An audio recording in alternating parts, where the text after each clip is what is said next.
Star Report. I'm your host, Star. Welcome to the show, Monday evening. Okay, I'm feeling better than I did 2 days ago, but I'm still not out of the woods, bouncing back from pneumonia.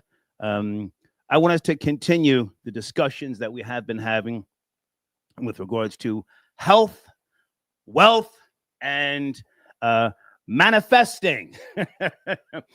Give me a minute, because that world is pretty deep. That's the reason for my show title. Can you manifest things for someone else? But let me just lay out the main topic first, okay? Foundational Black Americans are rejecting the N-word. That's a theory of mine. I'm not asking you, I'm telling you. That's my theory. In today's day and time, foundational Black Americans, or, the FBA abbreviation, for those who may or may not know, foundational Black Americans are a lineage. We can go back decades if you'd like, or we can keep it in today's day and time. I'm going to give credit to a lot of younger people today, and people maybe from my generation, and a few years younger than me. You're now educating yourselves. You have done some research. You know that there was not even 400,000 slaves during the whole transatlantic slave period that made it here to North America. We are in North America. Most of those slaves were in South America, Brazil, and other places. So, with you having this understanding of this and using these mobile devices, the internet is not all bad. Because many of you are teaching each other, and I applaud you, okay? So, my source, again, with regards to foundational Black Americans are rejecting the N-word, is history, time. You need a person sometimes, a man or a woman of age, to give you a look back and to tell you some things, educate you on some things, and bring you up to speed. Foundational Black Americans, creators of a lot of unique art and culture here in North America. There's no denying it, whether you want to give them credit and or not. It's a reality. Let me say, when they start to become enlightened or educate themselves or teach each other or learn about certain things or gain knowledge of self, they then address themselves in more positive ways. Can I get an amen early in the live chat? You start calling yourselves kings and queens. Peace, black man. Peace, God. Peace, beloved. Hey, queen, sister, brother. Back when, the term brother was a good thing. It's a good thing. I'm so old, I've told you before, back in the early 70s, when my family from New Jersey, we used to drive down south to see my father's relatives, and we're deep into the South, going to Durham, North Carolina, and other places. I was kind of shocked that the black people sitting on the porches or out in out and about in the field, they would wave at the car, and I'm waving. Hey y'all, hey y'all, hey y'all. I said to my father, I said, do you know those people? Bill, do you know those people? He used to say, that's your kin, boy. That's your kin. So that's my source for foundational Black Americans are rejecting the N-word. I don't have to throw other cultures or ethnicities under the table to prove my point tonight. But think about it. Going back to the early 80s, when I first used to ride the Iron Horse, that's the train in New York City. Going into the golden age of hip-hop, which was the mid-80s to the mid-90s. And there was a more sense of pride. There was a more sense of culture, if you will. I would notice other ethnicities, hint, hint, hint, starting to say nigger, yo, this nigger, yo, that nigger, nigger. And they were saying it to try and be what they thought was black.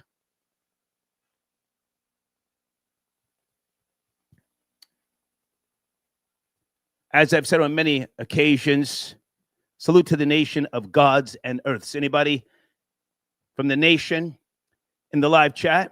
I'm going to be going slow tonight. You know, I'm still bouncing back from pneumonia. Anybody from the 5% nation?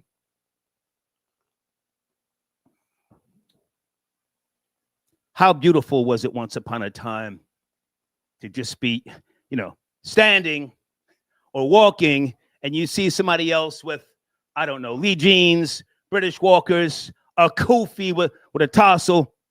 You would say peace, and they would say peace, peace, God, peace, God. You didn't even know them. They didn't know you, but it was a greeting. Was the N-word prevalent? Sure it was. For the lower tier. For the lower tier. Now, I have to put on the table that there were entertainers who exploited the N-word. Richard Pryor, Paul Mooney. Richard Pryor got to a point where he even, it may have been live on Sunset Strip. Someone can correct me if I'm wrong, which was in the early 80s. And he denounced the N-word at some point, Richard Pryor. Paul Mooney, who was a friend of mine. We had our battles from time to time, but Paul Mooney denounced the N-word at some point.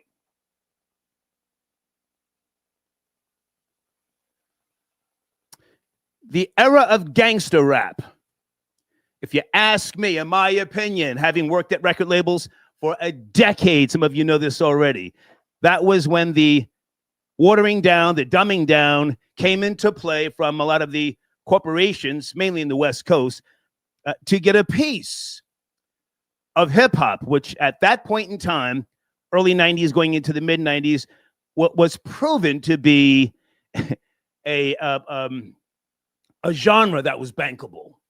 A genre that was bankable, because during the De La Soul era and the lawsuits, I may or may not go into that, having gotten past that in a sense, the West Coast label said, oh, okay, well, how do we get involved?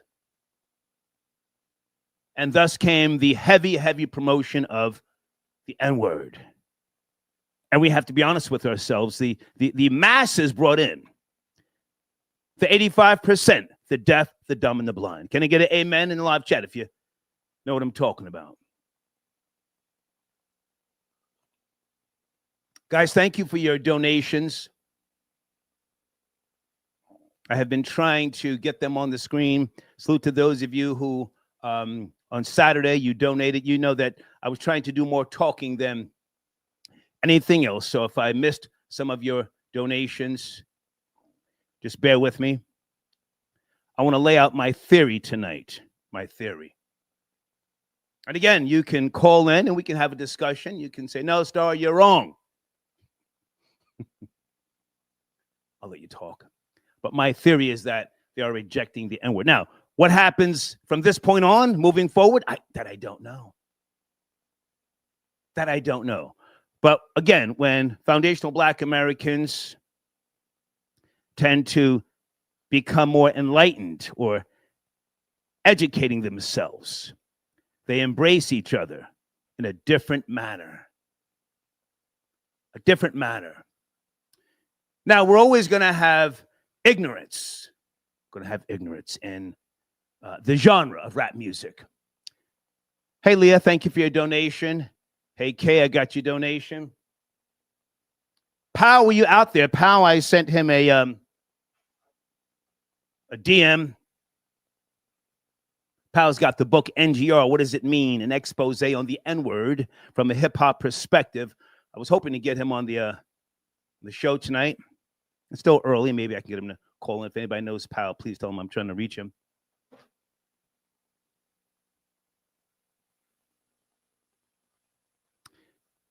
They're rejecting the N-word. Now, let's talk about some of the other cultures who are using it. They're going to keep using it. And why they use it. Now, there's people who call into the show, and I don't try to stop them.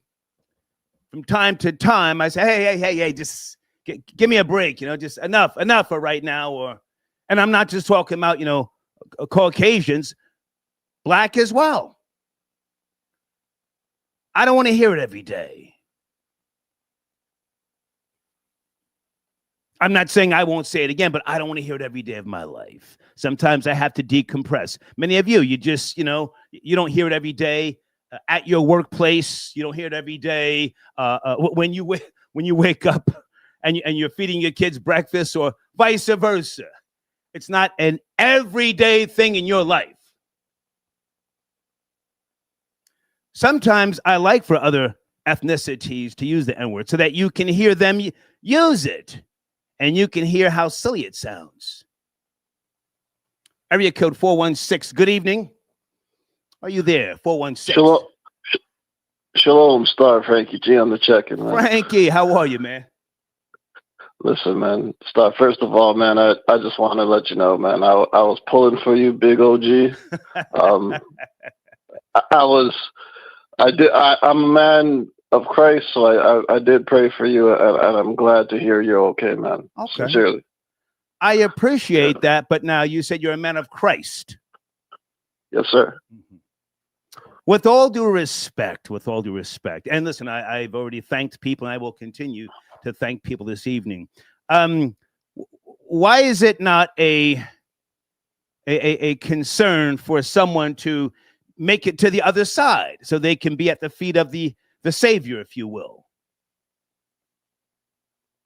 You understand? Why is it a concern? Why is it not a concern? If you appreciate someone, or I don't know, you don't love me, but why would you not want them to make it to the other side?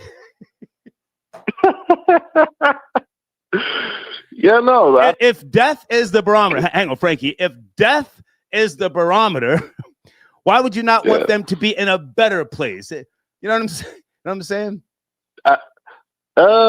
Yeah, it's a good point. You know what I mean? I just feel like we got more work to do, Star. You got more hating to do, man. You got more stuff you got to drop on people, man. It won't be the same without you for now, man. Okay. You know what I mean? I'll accept that. It's not your. Okay. It's not your time. It's not your time. Okay. I don't think so. I'll accept that for now. Are you called in the last show, but I was backed up on calls.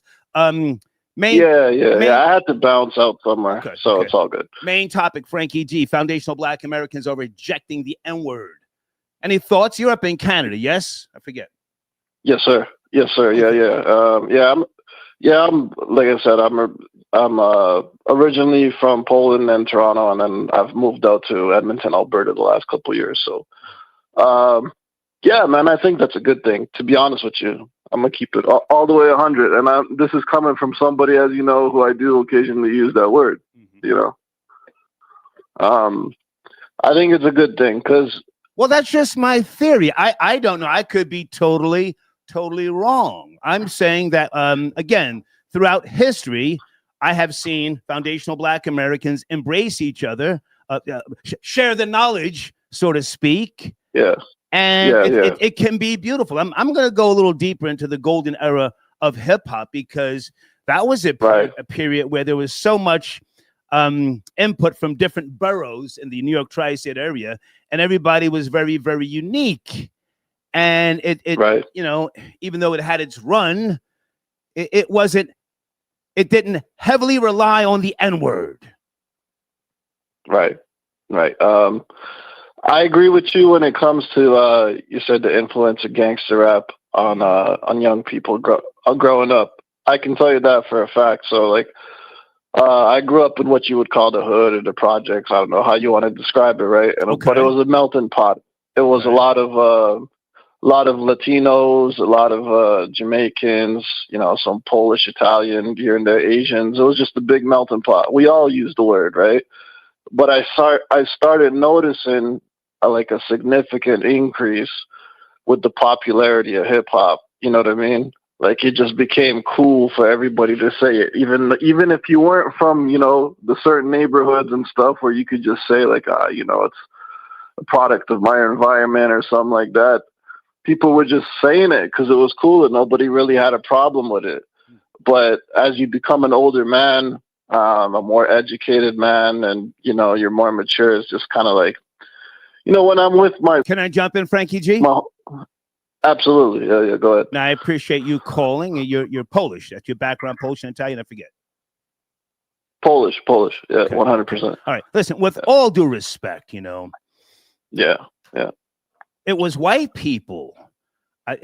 Last I remember, because I used to do percentages and all sorts of marketing and promotion, it was about 67% nationwide for about a 5-year period. White people throughout the Midwest and the South and other areas that supported gangster rap. It wasn't a lot of black kids, you know, Absolutely. going to see the gangster rappers. They relied heavily on that white dollars. So gangster rap really exploited the hip hop culture. What do you think about that?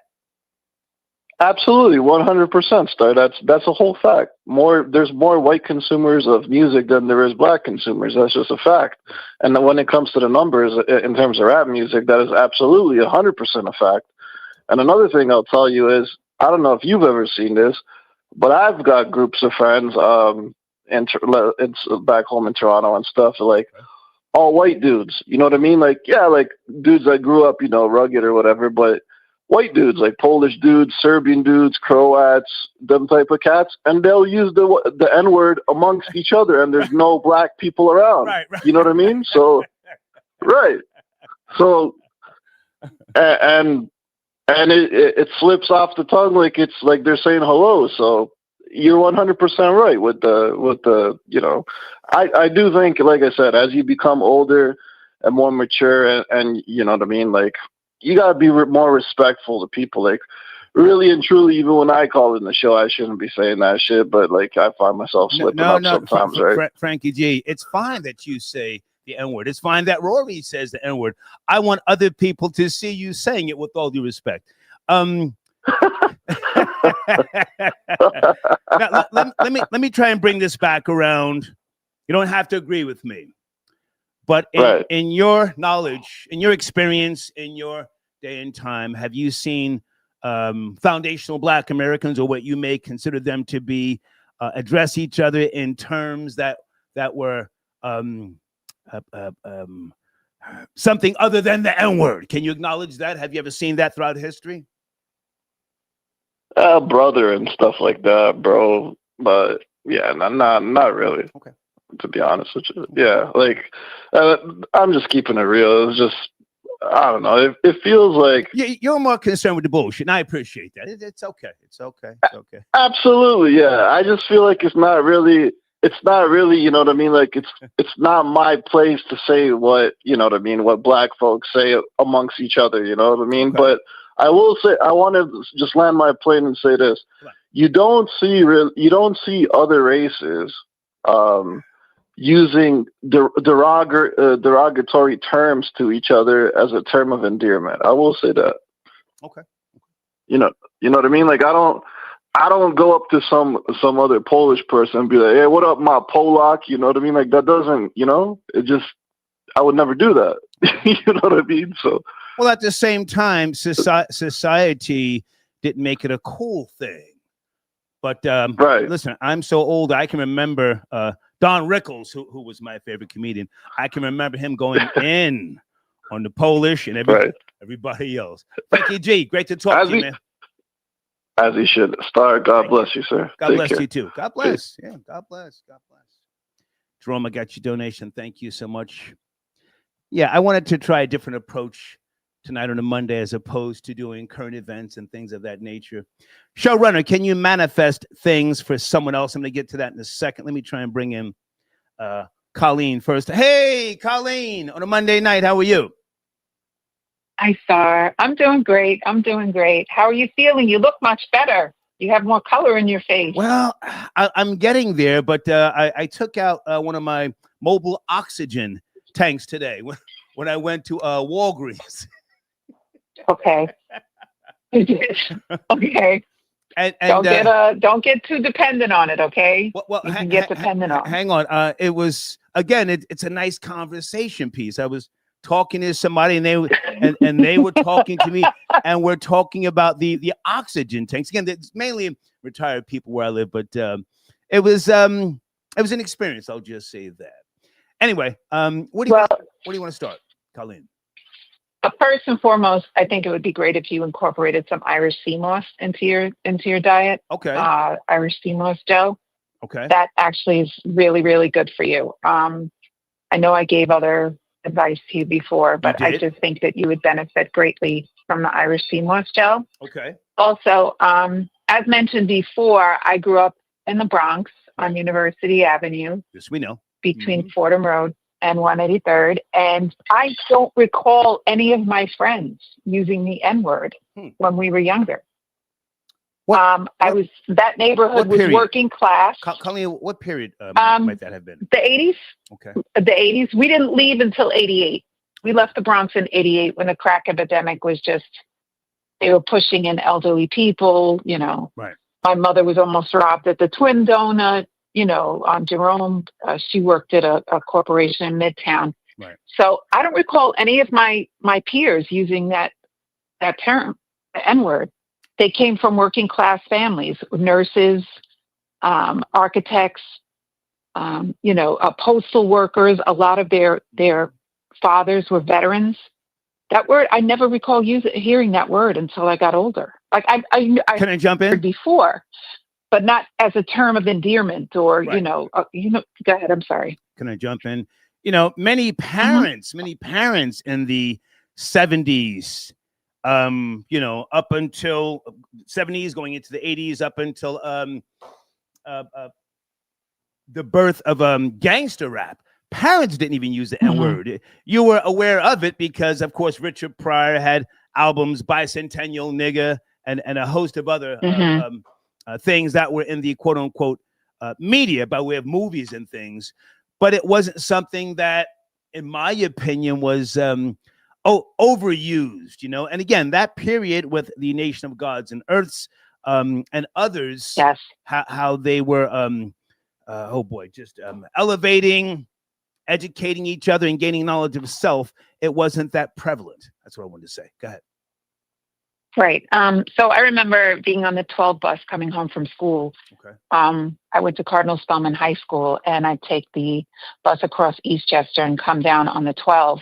And I would talk to 5%ers on the bus, and they would, you know, the 5%ers that I spoke to on the bus were the ones who put me up on what really happened with Larry Davis and what really happened with, I can't remember her name. She was shot to death by the police. She was a mentally ill woman in the projects in the Bronx. Eleanor Bumpers? Her name is Eleanor? Bumpers, Miss Bumpers. Yeah, like I remember, like, they were giving me the real story where the news was giving me a different story. So I never had anything but respect for 5%ers. But I think we all have to keep in mind that the gangster rap era was run by the small hats. And words have power. Yeah. Okay. And you're talking about manifestation, right? What you manifest for other people. I think it was manifested to continuously keep Black people oppressed. Okay. By way of brainwashing, cultural brainwashing through music, through movies, and through other forms of entertainment, especially with pornography. Now, if you look at these industries, banking, entertainment, pornography, you know, music, they're all run by small hats. Okay. So everybody really needs to easy, Colleen, you're a teacher. Easy. I understand I'm a teacher, but I'm supposed to be teaching people about what's real. Okay. It's not a coincidence. All right. It's really not a coincidence. And I take issue with the, you know, small hats who feel that they have some type of commonality with Black people as far as being oppressed is concerned. Okay. Black people are not supposed to be oppressed. Okay. Black people are supposed to be united to build the community. And as I've said before, people like Malcolm X were calling for discipline and order and the unification of Black people to form a Black economy. And I wouldn't be surprised if the small hats were behind his assassination. So at the end of the day, that's just me. Okay, that's my opinion. Not Star's opinion, it's my opinion. Can I jump in for a second, Colleen? Go ahead. I want to focus on foundational Black Americans. You're free to speak about any particular perspective that you like. But the foundational Black Americans, I think, And you're a teacher, middle school, I forget. Yes. Elementary? Now I'm teaching the babies now. The babies, okay. In D75 school. Okay. I have 3rd to 5th graders with severe disabilities and behavioral issues. Okay. I say with the rise of the foundational Black American lineage, and the education that's going on, because a lot of people are online, they may not have, done as much detailed information as they should, but they are in seek of the knowledge. I'm saying that they are rejecting the N-word. Do you say different? You don't have to agree with me. And that's good. That's what I'm saying. Go ahead. I mean, I think that's a good thing. I don't know if I agree with you. I see it used flagrantly now. My children come from FBA lineage. They don't use it unless they use it out of my sight or amongst their friends. But I think it's a word that needs to be eradicated from the language of FBA, and ADOS folks. Okay. I understand that some use it as a term of endearment and that it was used in comedy by Richard Pryor, Dave Chappelle, Paul Mooney. That's great. Wow. But it's turned into this like monster. Yeah. And I know that people of other ethnicities use it and they should not be allowed to use it. Yeah. Okay. I take issue with people from other races and ethnicities. Okay. Using that word as a term of endearment or even to joke around. Right. Colleen? Can I ask you before you go, my showrunner, can you manifest things for someone else? You have a unique religious background. I don't want to say it unless you want to, but when I say, can you manifest things for someone else? I haven't really even had the time to do a deep dive. I'm more so referring to, can you bring good fortune to someone else? Can you, well, if we just look at the definition and the meaning of manifest, can you bring enlightenment to someone for them? Not necessarily for yourself, but by way of, whether it be, I'll even say blessings, teachings, voodoo. I'm even going to put that on the table. Can you manifest things for someone else, please? I can only say that as a Catholic, a devout Catholic, and a Eucharistic minister, that I do not believe we can manifest. I believe God is the manifester. I've seen things in my lifetime that bring truth to that. Okay. It doesn't matter if anyone believes in me. I do know that I had a very sick child in 1998. Okay. And he was left unattended by a nurse, and he subsequently suffocated. And he was in a vegetative state for over a month. And he subsequently died on my son's birthday, his oldest brother's birthday. Okay. But when manifestation, of course, I wanted him to be healed. I wanted him to be better. I wanted a miracle to happen. But that was not the case. And a lot of people might have been really angry at God because you're praying that your child survives. So you turn around and you're really angry at God, and you're angry at the person who left him alone, and you're angry at the circumstances that transpired. But the death of my son only made my faith stronger. Because some really miraculous things happened after his passing. Okay. And I can't help but to think that, or believe, because I'm a person of faith, that while his life, his little life ended, that I had an angel in heaven looking over me, and that, God would take care of myself and my family. Okay. And because of that, I had a really not without suffering, not without trauma, or not without trouble, but I've had a really wonderful life, and I was able to raise my other 3 children without any financial assistance from anyone but myself. I had a great life, and I'm very thankful to God. So as far as manifestation is concerned, only God can do for us. I have to take other calls. I appreciate you so much. Okay, bye-bye. Thank you, bye-bye. Colleen tapping in. This is not a trending topic, folks, but I wanted to at least, put forth the effort to share with you one of my theories. I'll let you chime in. Hey, is that Pow 615? Yes, sir. Peace, hey, God. Peace. Can you stay right there, Pow? Stay right there. Yeah, I got you, son of man. Oh, man, I'm so glad he called in. Pow is one of my sponsors. He has the book, and I'm going to get him to chime in on my theory. Foundational Black Americans are rejecting the N-word. Gangsta Love, I got your donation. Thank you for your continued support. It says, welcome back, big homie, the incomparable star, giving you your 5 mics while still here. Thank you so much. Okay. Let me just add a little something here to the showrunner. Can you manifest things for someone else? This may be a little spooky and or mystified, and that's fine. Never mind me. This is about, each one teaching one, if you will. Centuries ago, if we're talking foundational Black Americans, many parents, grandparents, uncles, and aunties, it was their intent to raise their offspring so that they could be better than them. That was the understanding. That's why they gave you certain things that they didn't have.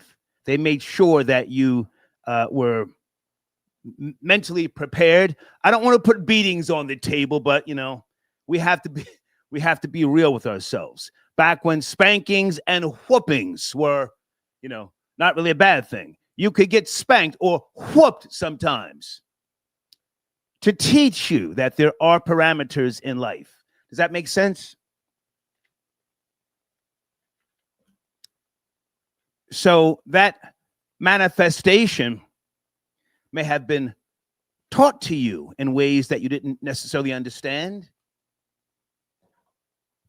but it helped you grow. It helped you evolve. I had friends and associates. Their parents used to do little things with their lunch, put little things in the lunchbox, some type of, I don't want to say voodoo, but some type of little good luck charm. Anybody remember rabbit foots? Is that going too far back? Some kids used to carry a rabbit's foot. It was for good luck. Anyway. If you want to chime in on that, showrunner, I would love to have anybody try to give us some insight, okay? Pow! Good to hear from you, man. I reached out via email. I was trying to text you. I couldn't find your number, but I also hit you with the DM. Pow. Yeah. Peace, star. Hey. Peace. First and foremost, welcome back. Oh, Ready? thank you, man. Thank you. Hey, listen, I was worried about you, man, and I sent you a text. Yes. I would have called, but I didn't want to be too intrusive. That's okay. You know what I mean? I got your text and I responded, right? I got your text. Yeah, you did, man. And I'm just glad to have you back because the world needs to hate us. Oh, thank you, man. Thank you. Oh, and I got to make sure I acknowledge 2 people, Dana with the data, because Dana and I talk all the time, and Sonetta. Well, hey, man, let's get to the topic because your book, NGR, What Does It Mean? An expose on the N-word from a hip-hop perspective. I think this is right up your alley. You don't have to agree with me. I'm saying based upon my research, based upon history, what I have seen by way of foundational Black Americans educating each other, addressing each other in more respectable ways.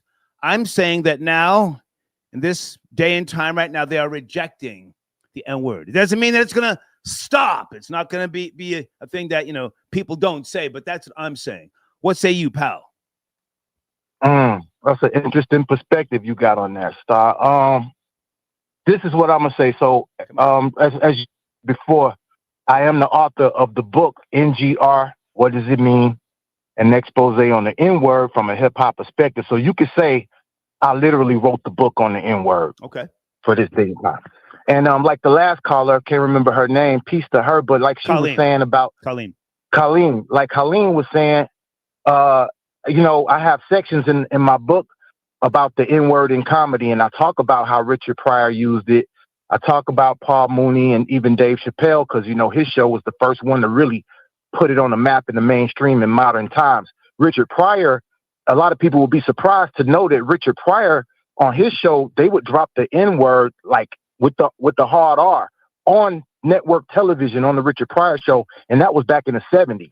So people, as an American society, you'll be surprised that people were a little bit more lenient on the N-word back in the 70s. Yes. We were trying to figure it out and trying to understand it back then. Now, modern times, I grew up in the 80s. I'm a baby from the 80s, and you know, it was commonplace by the time I was born, and I was a young kid running around the streets. We would say the N-word to each other as a term of endearment, strictly, purely, but nobody had to even say it to us that if a white person or person of European descent was to call us the N-word, it was almost understood that that was not acceptable. And as far as your perspective, Star, about it being like rejected by the FBA of today, okay. I agree with that to a degree, because like I point out in my book, we've had 2 funerals for the N-word. We had one in Houston, Texas, okay, and one in Detroit. Yeah, and we had one in Detroit, Michigan, where we had mock funerals, where primarily the elders of our community came together and had a actual funeral and buried the N-word in effigy, like an N in a casket, and buried it. And that was a symbolic burial of the N-word. So we definitely know, and that was 2 areas that did that, 2 different cities. So we definitely know that foundational Black Americans as a whole reject the N-word, even though, like I point out in my book, the N-word originally means deity in the hieroglyphics. Can I jump in for a second, Pow? Now, you said African American, right? Did I? That's what you just said, right? Oh, that was I might have been a slip of the tongue because it's fine. No, fine. It's fine. I'm really not fond of that term, though. You know. But hang on, if I can just say this, am I being divisive? Yes. Yes. I'm not ashamed to say I'm being divisive. I'm saying foundational Black Americans, according to my research, my understanding, are rejecting. I put Richard Pryor and Paul Mooney out there, you know, early within the conversation, but at the same time, entertainment definitely will exploit the N-word, and it will continue to exploit the N-word. But entertainment does not necessarily what foundational Black Americans need at this point in time. They know better, and I think they're doing better. Again, I'm giving credit here today. So the past is the past. We get it. There's so many things from the 70s, the 60s, the 50s, the constant slave movies that we're always going to hear the N-word. I get it. I'm saying now, foundational Black Americans moving forward, they're rejecting it. That's where I'm at. Go ahead.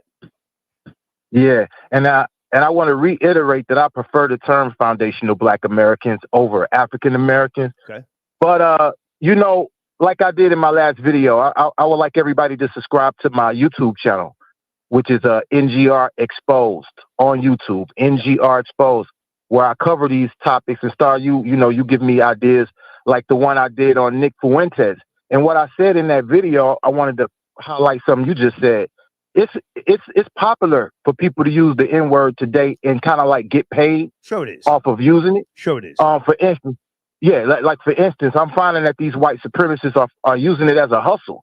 Like Nick Fuentes was using it as a hustle. He knew it was cute for him to say it as a white guy, kind of conservative, leaning liberal. And it was cute, and he got a lot of YouTube followers because of the shock value. So the N-word is useful, like that, and people are using it more or less for shock value. Young Thug said it in his latest song, Ninja, where he says nigger with the hard R, and I mean a lot. And that was pretty wild to hear. I have to say, with all due respect, I'm just not interested in what the rappers are saying, because rappers will say anything.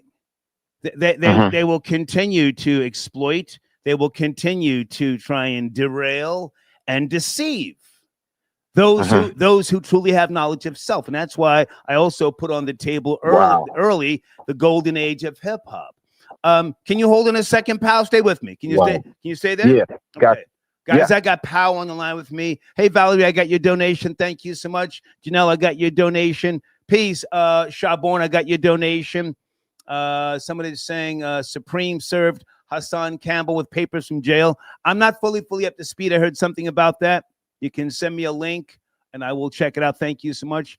Hold on a second. Sir J. Timothy, I got your donation. He says, Star, while you were in the ICU, I adopted Primo. Okay. He's safe and sound, FYI. Also, Primo and I are raising money to free Randy from the ICE deportation camp. Primo's one of my pet squirrels in the backyard. Thank you so much. Okay, guys, my show title hang on a second. Let me move this over here. Foundational Black Americans are rejecting the N-word. So, your YouTube channel, Pal, how often do you post content on there with regards to different topics, Pal? So, yeah, man, I post, Star, I'd say probably once a week. Okay. I'm trying to do more like twice a week now and post a little bit more frequently because it keeps coming up. There's so much to talk about, you know, with the N-word, these topics keep coming up. So, but yeah, I'll try to do it at minimum once a week. Okay. Yeah, minimum. Well, listen, I want you to land your plane, take your time. I'm not rushing, but that's my topic for this evening. The foundational Black Americans are rejecting the N-word. I don't know what happens now or what's around the corner. Do you have a part 2 for your book, or do you have any type of anything with regards to where you think the N-word is headed in America? I'm more concerned about America. That's a good question. I think what I'm gonna do is explore that on my YouTube channel. What I've been doing, I've realized it's a great platform to really dive more deep into the topics, like get more technical with the etymology, with these discussions, these type of discussions that we're having. Okay. Like, you know, I may even talk about some of this on the YouTube channel tomorrow, but I'm posting quite frequently because I think that we want to have an understanding about the N-word badly. And I think that there's just not enough written information about it. And that's the reason that I wrote the book, fam, you know, because I felt like when I was trying to find out about it, I think I heard KRS-One say that nigger came from negas. Yeah. Negus first. I heard him say it first. Nigger came from negus. And I was like, what? So, but when I went to research it, I found that it was not a lot of research on the word to find. So that's what prompted me to write the book. So really, my book, NGR, What Does It Mean? Expose on the N-word from a hip hop perspective, is one of the only modern, detailed books on the N-word of today that goes deeply in depth into the topic like I do, that I could find. You know, I'm sure there's other. Isn't KRS-One of Jamaican descent, pal? If I'm not mistaken. Yeah. Let me look in the live chat. Troll Babies, KRS-One, Jamaican?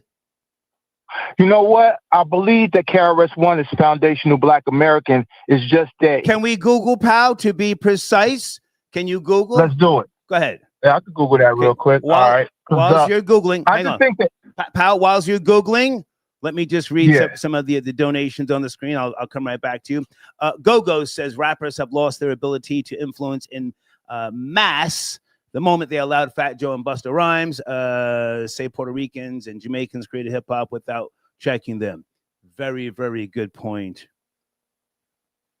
Give Pow a second. I could have swore Troll Babies, KRS-One. Yeah.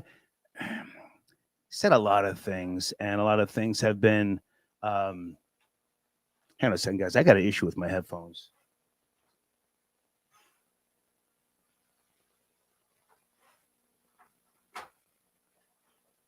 A lot of things KRS-One has said over the years have been debunked. Thank you for your donation. Pal, what do you got? KRS-One. Yo. That's why he's Jamaican. Yo, I just learned something today, Star. Okay. KRS is of Jamaican descent through his father. Right. I never knew that. Yeah. That makes sense why he put Shabba Ranks on and Mad Lion on back in the day. That makes sense now. Okay. I can see that clearly. But yeah, so he's half foundational. You know what I mean? That's knowledge right there. But so he's half foundational Black American, but he's always rolled for the FBA.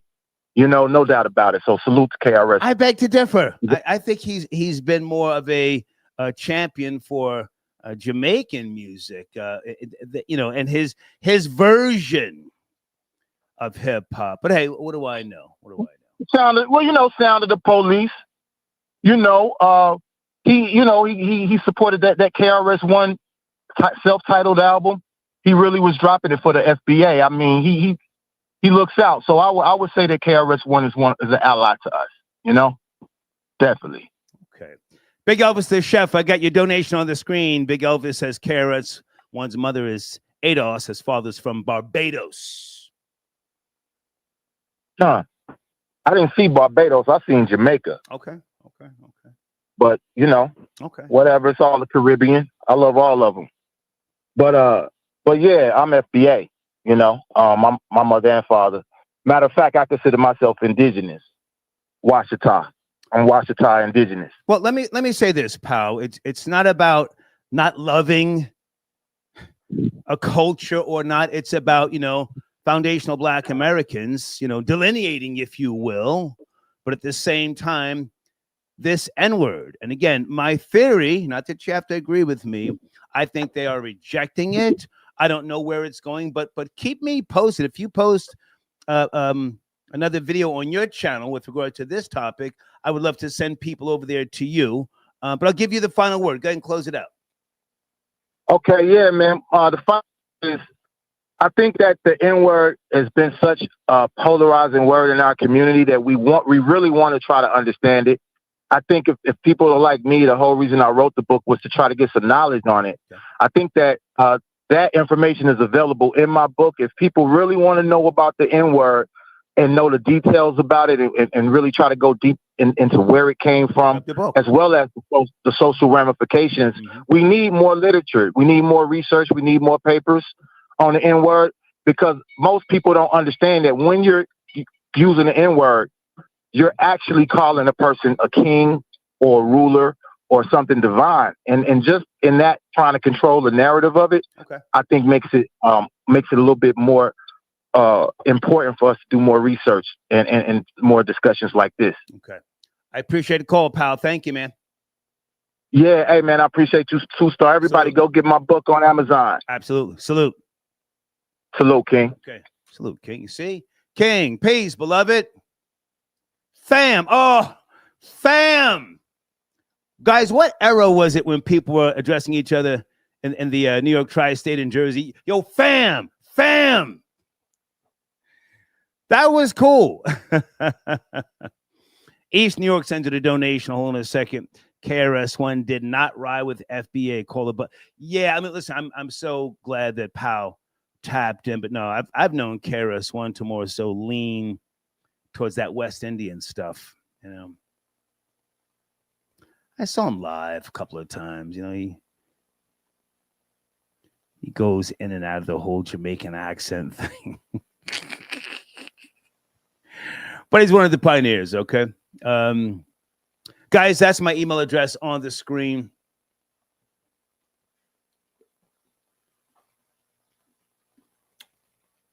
Hold on a second. Wait a minute.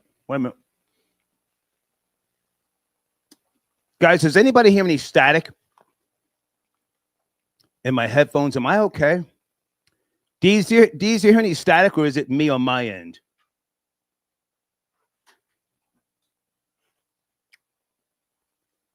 Brand new goddamn headphones.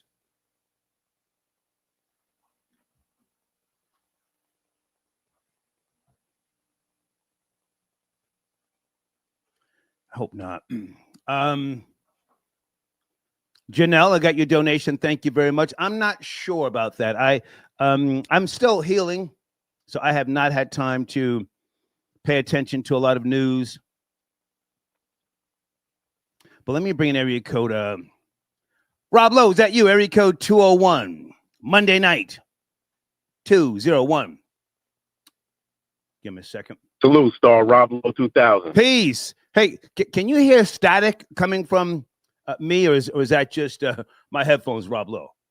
I'm not listening to YouTube, so Okay. I'm on the actual phone, so everything is crystal clear. Okay, good. So my show But title. I want to say, Go ahead. Star. Go ahead. I want to say, I'm very glad to see you back. Well, thank you. To hear you strong. I felt like Elvis when I first heard you talking. That was hard to hear because I've heard that before, and the prognosis did not turn out well. Right. But I will say this real quick. You need to tap in with your cousin Supernova Islam. I already that's have. Your cousin, right? That's I already family? have. I already have. Yeah. Yeah. You gotta let him give you the workup, man, because it doesn't have to be this way. We don't have to end up like this, sick and destitute and weak.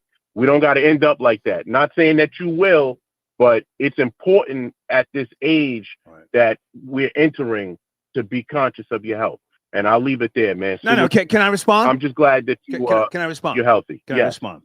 First of all, salute to Big Elvis, the chef Rosenberg, because I choked up after the show.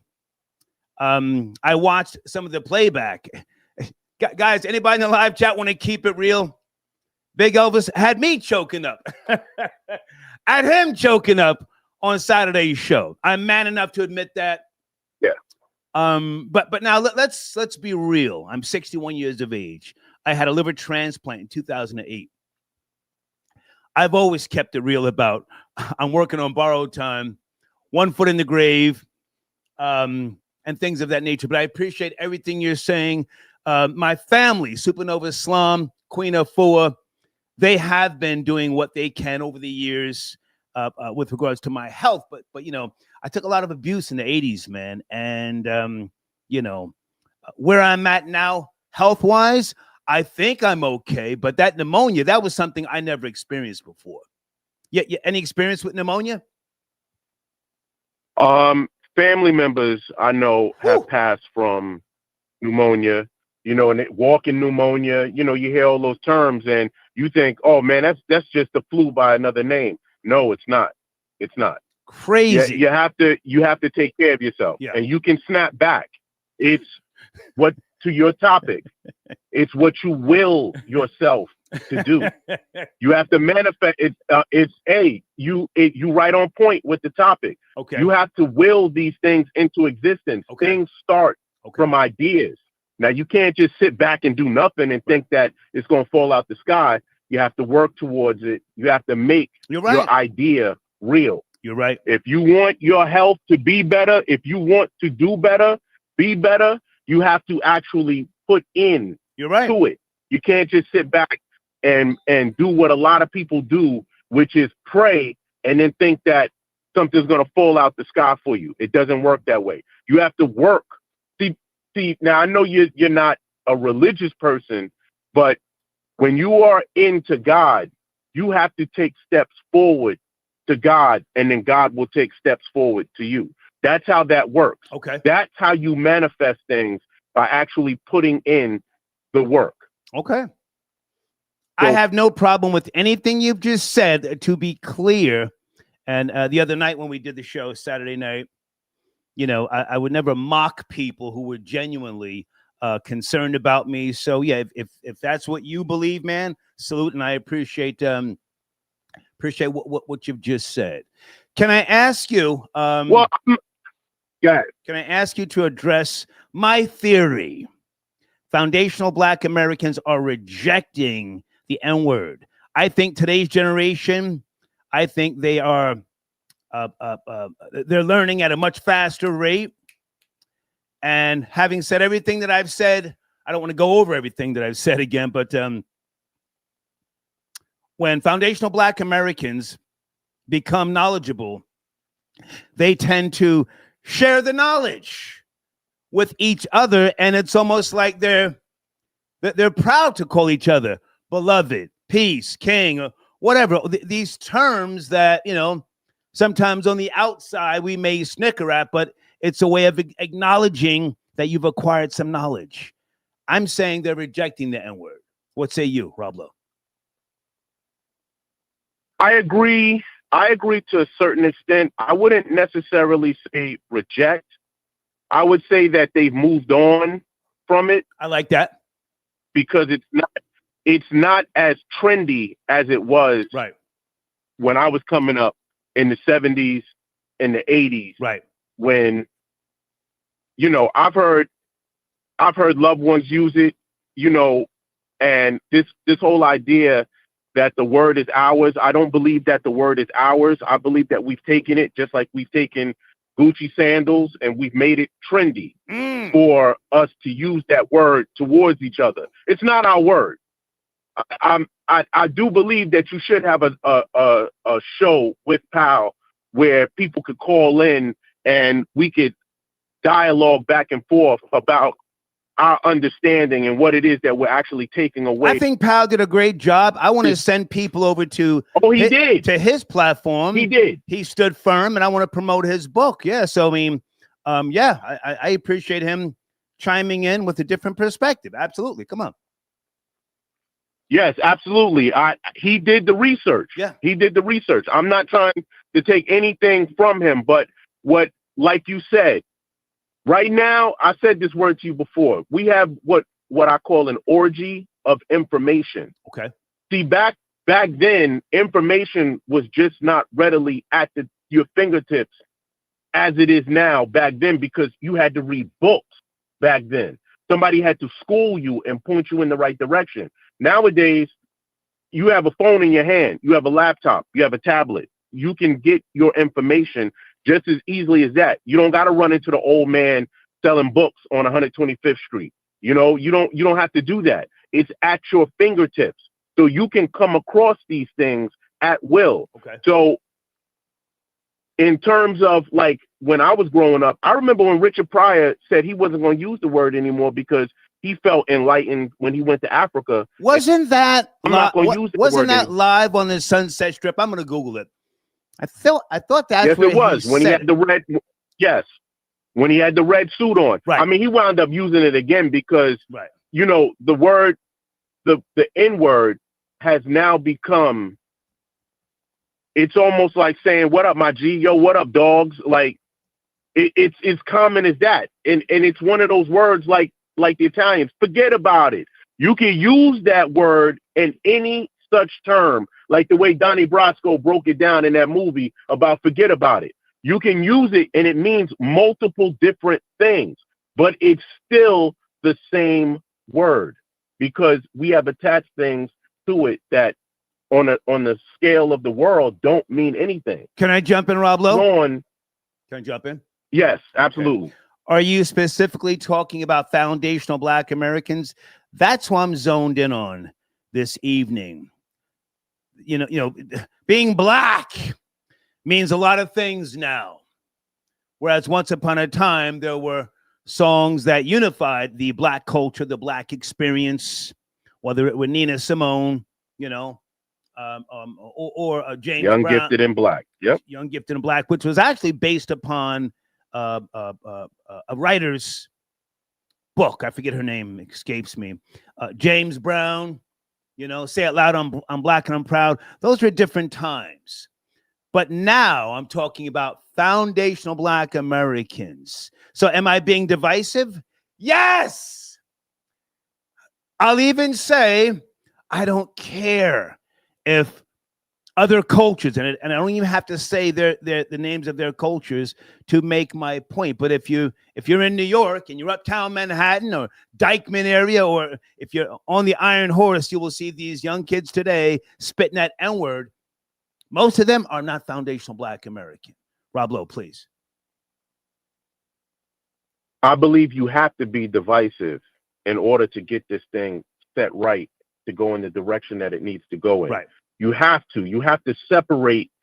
See, a lot of people are using things that they don't even know where it comes from. Yeah. If you ask a Puerto Rican why you say the word nigger, they're saying it because, I grew up in a neighborhood where they used it. Well, your history is similar to mine, but it's not the same thing.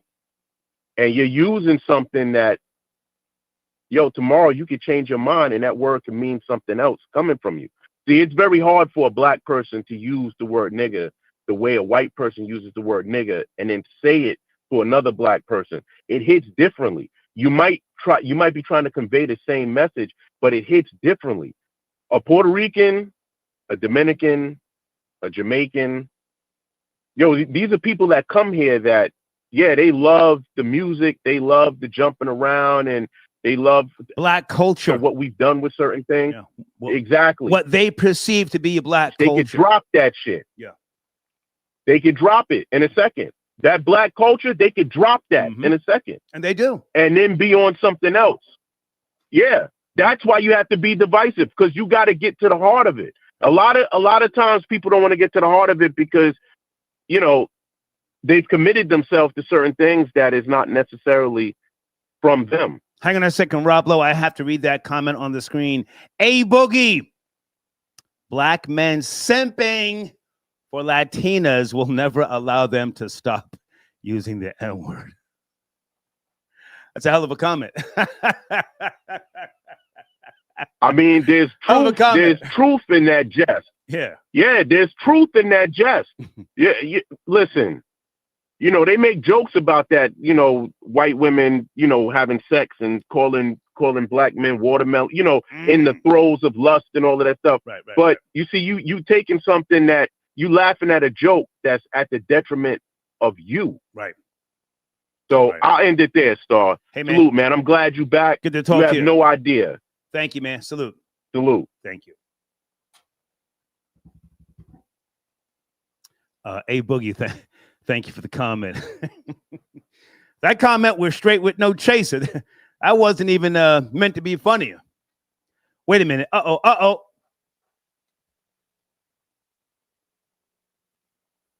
My homie, Florida boy Jay, tapping in from Jacksonville. Hey, yeah, the real in association is alive in full effect. We on it. Whoa. I don't know if you can change the name, Star.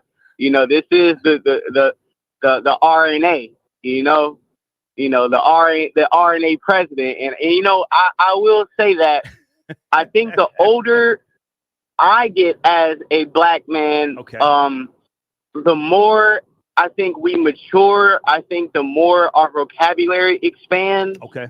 And I think we just end up in certain rooms where we don't see ends anymore. When I say that, it's not that we don't see black people, but you shouldn't be hanging around the same people you've been hanging around when you were 20, 22, 25. You get 30, 32, 35. You're around other black men that you don't view it. You can't walk up to them and say, hey, what's up, my end? You can't.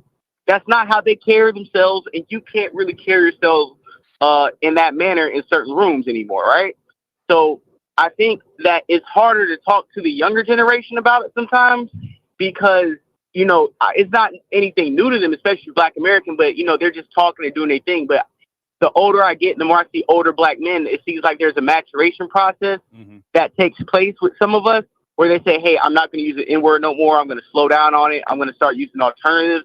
And I've always wondered where that came from until, like I said, I start getting in different circles where, we walk up and depending on, how we're dressed, how even if we're wearing white tees and shorts, we're not walking up, hey, what's up, my end? Like you said, what's up, fam? What's up, bro? What's up? You know what I'm saying? What's up, king? We have other words we use, but even with me, it's just, hey, yo, what's up, bro? What's up, fam? Right. What's good? We don't have to say, and I've noticed too, especially on social media, is that it's a lot of non-Black Americans that say you ends, and ends always. And it sounds more poisonous and has more vitriol sometimes than to hear a white person say it.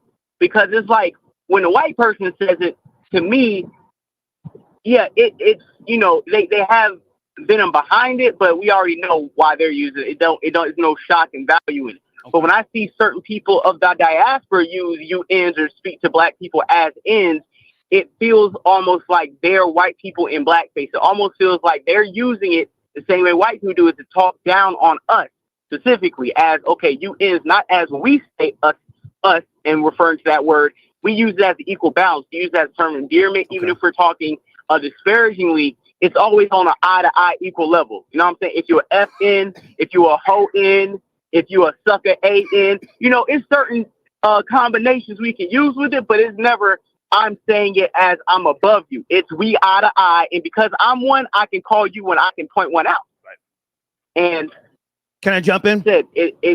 Go ahead. Yes, sir. Okay. I appreciate you. And I didn't tell you to censor yourself. I just want people to know when you came on the line, you were censoring yourself. Not that I was telling you to do that. I'm specifically talking about today's foundational Black American, more so the younger generation. I think they are the ones rejecting the N-word. My generation, we're already programmed, if you will. Am I going to stop using the N-word? No. No. Many people are not going to stop, and I'm not saying, you know, the masses should stop. I'm saying what I think based upon my research, my analysis, my self-data. I think they're rejecting it. Now, I don't know what happens next or what's around the corner, but I think that there's a sense of pride by way of learning about their history and what a foundational Black American is. What is the number now? 20 million, 30 million people who claim to be foundational Black American? Do you know? Yeah, I don't know the number exactly, but I think it's bigger than what the census report on. Right. And I do also think it's a bunch of other tethers who like to call themselves, but they're really not. But, you know, I'm following you. Well, no, I'm saying with that many people who have acquired the knowledge and who are hungry to stand erect, to stand firm on their own, that at some point you have to pull away from something that is more so for the lower tier. Again, not that I'm right. Not that I'm right, but this is my theory. Go ahead, sir. And I think a lot of the younger kids, they're like the term YN, right? And we see a lot of oh God, I hate that. Don't use the term. I hate that term. But I feel like when I'm looking at the term, I see the simplification of the English language that is being used in Gen Z, where you might not hear the N-word a lot because is being phased out, using different words, different lingo, different acronyms. It's not. I can see the younger ones not using it, and I'm not trying to down them, but I'm not trying to have my head in the clouds either as to why they are. Because even though we are in the information age, we have a lot of us that are more ignorant than ever before. You know, so yes, do I think that would come knowledge, come self-respect and realization of, hey, we're not going to say this, we're going to address ourselves as something different, something higher. I do believe that. But I also believe that a lot of it, if you talk to them, it's not the fact that they're not saying the N-word because of some Black American pride standpoint. It's because of the way they speak in their lingo. Okay. The N-word is being phased out of that vernacular. Like you said, you go to the Edgars and the Jose's and, you know, some of the Hispanic communities, they're going to say N all day, but N is in sight. If I can jump in for a second, hold on, Photo Boy Jay. And EM, I got your donation on the screen. Thank you so much. Let me put a comment on the screen. I'm not sure if this person is trolling or if he's serious. Sir, might you want to call in? Phone number's on the screen. Is it Shavor? Shavor TV? Hopefully I pronounced that right. False! This young generation IQ has dropped significantly. Okay, yeah. Okay, yeah. But now hold on. But now, are they learning different from how I was taught to learn? Are they learning different from how someone 40 years ago or 30 years ago was taught to learn? They're learning now with different tools, AI, if you will. So the whole concept of IQ, might that be different? I'm just trying to, put something different on the table here. Florida Boy J, do you want to chime in, or do you want to continue with what you were saying?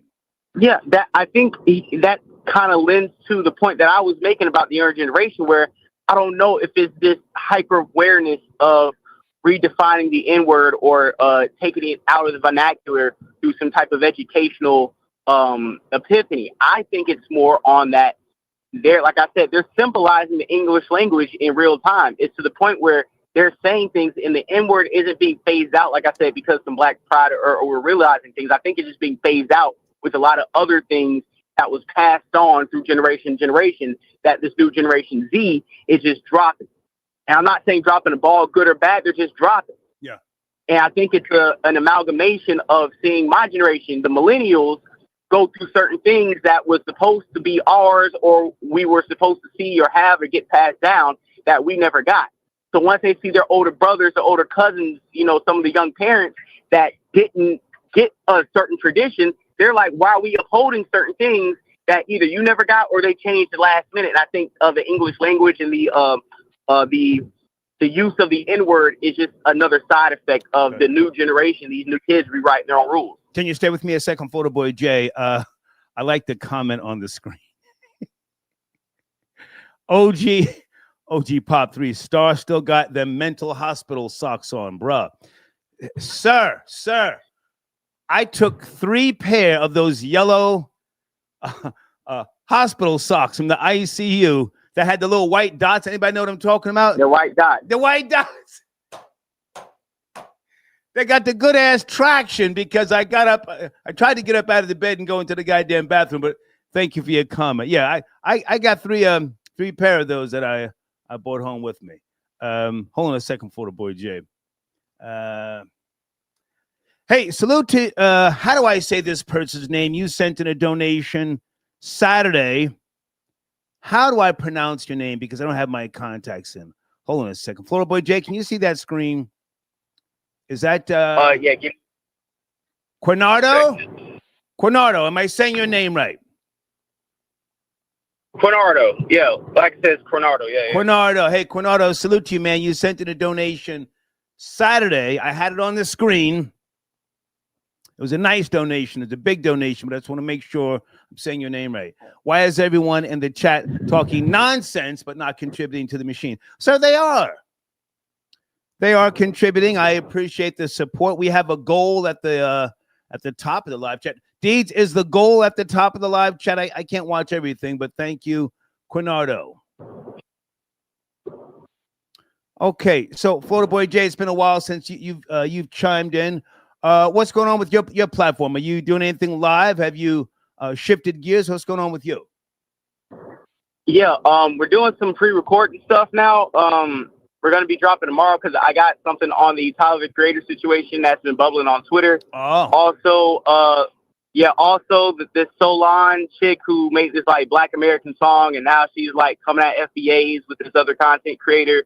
We're going to be talking about Democratic plants that are going to be pushed for the next election. So we got those 2 topics.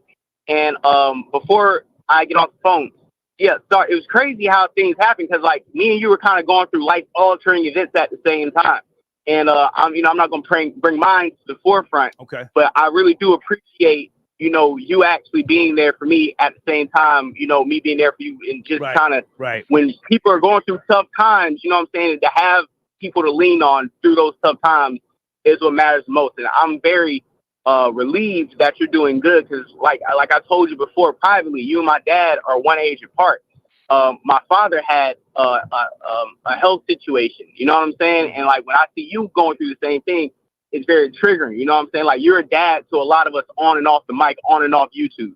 So anytime we see something happen to you, it's very hard to for us to focus and move along because like you're you know what I'm saying? Like the phone calls, the conversation, all that stuff is at stake for what I was going on, what I had going on, and what for you had going on. And those were reality checks. So I really do appreciate the fact that we can even have those conversations and then even come on here and continue the show for people. So I really do appreciate that God spared you or the devil, whoever we believe in. and we can run. Because you remember when we called and you said we was out of the hospital, I'm like, hey, gotta get on YouTube, gotta get the bag, gotta run it up. Right. If I be the last donation, put that bag up. So I appreciate it, Star. Thanks for allowing me to call in. Salute. Great to talk to you. You guys have a great show. Thank you. Yes, sir. Yes, sir. Florida Boy Jay. Okay.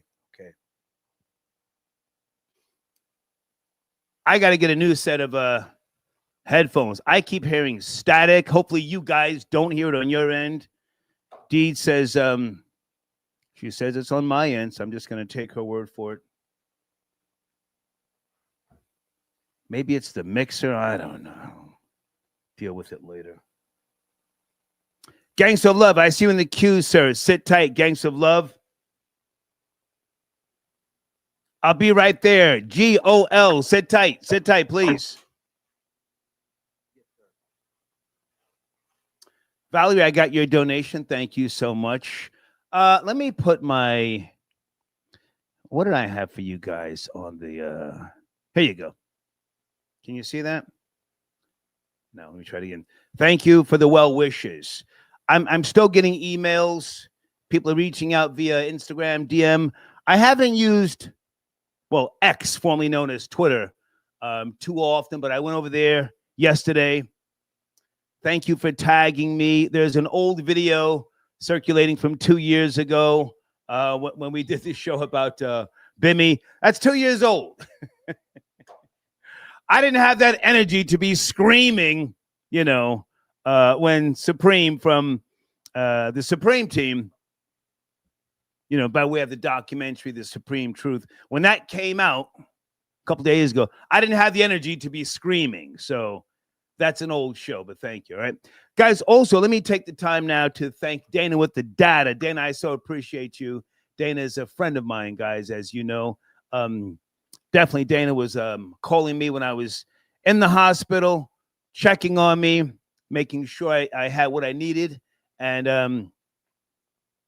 I'm very, very honored, that I have a friendship with Dana. So I just wanted to make sure I put respect on her name.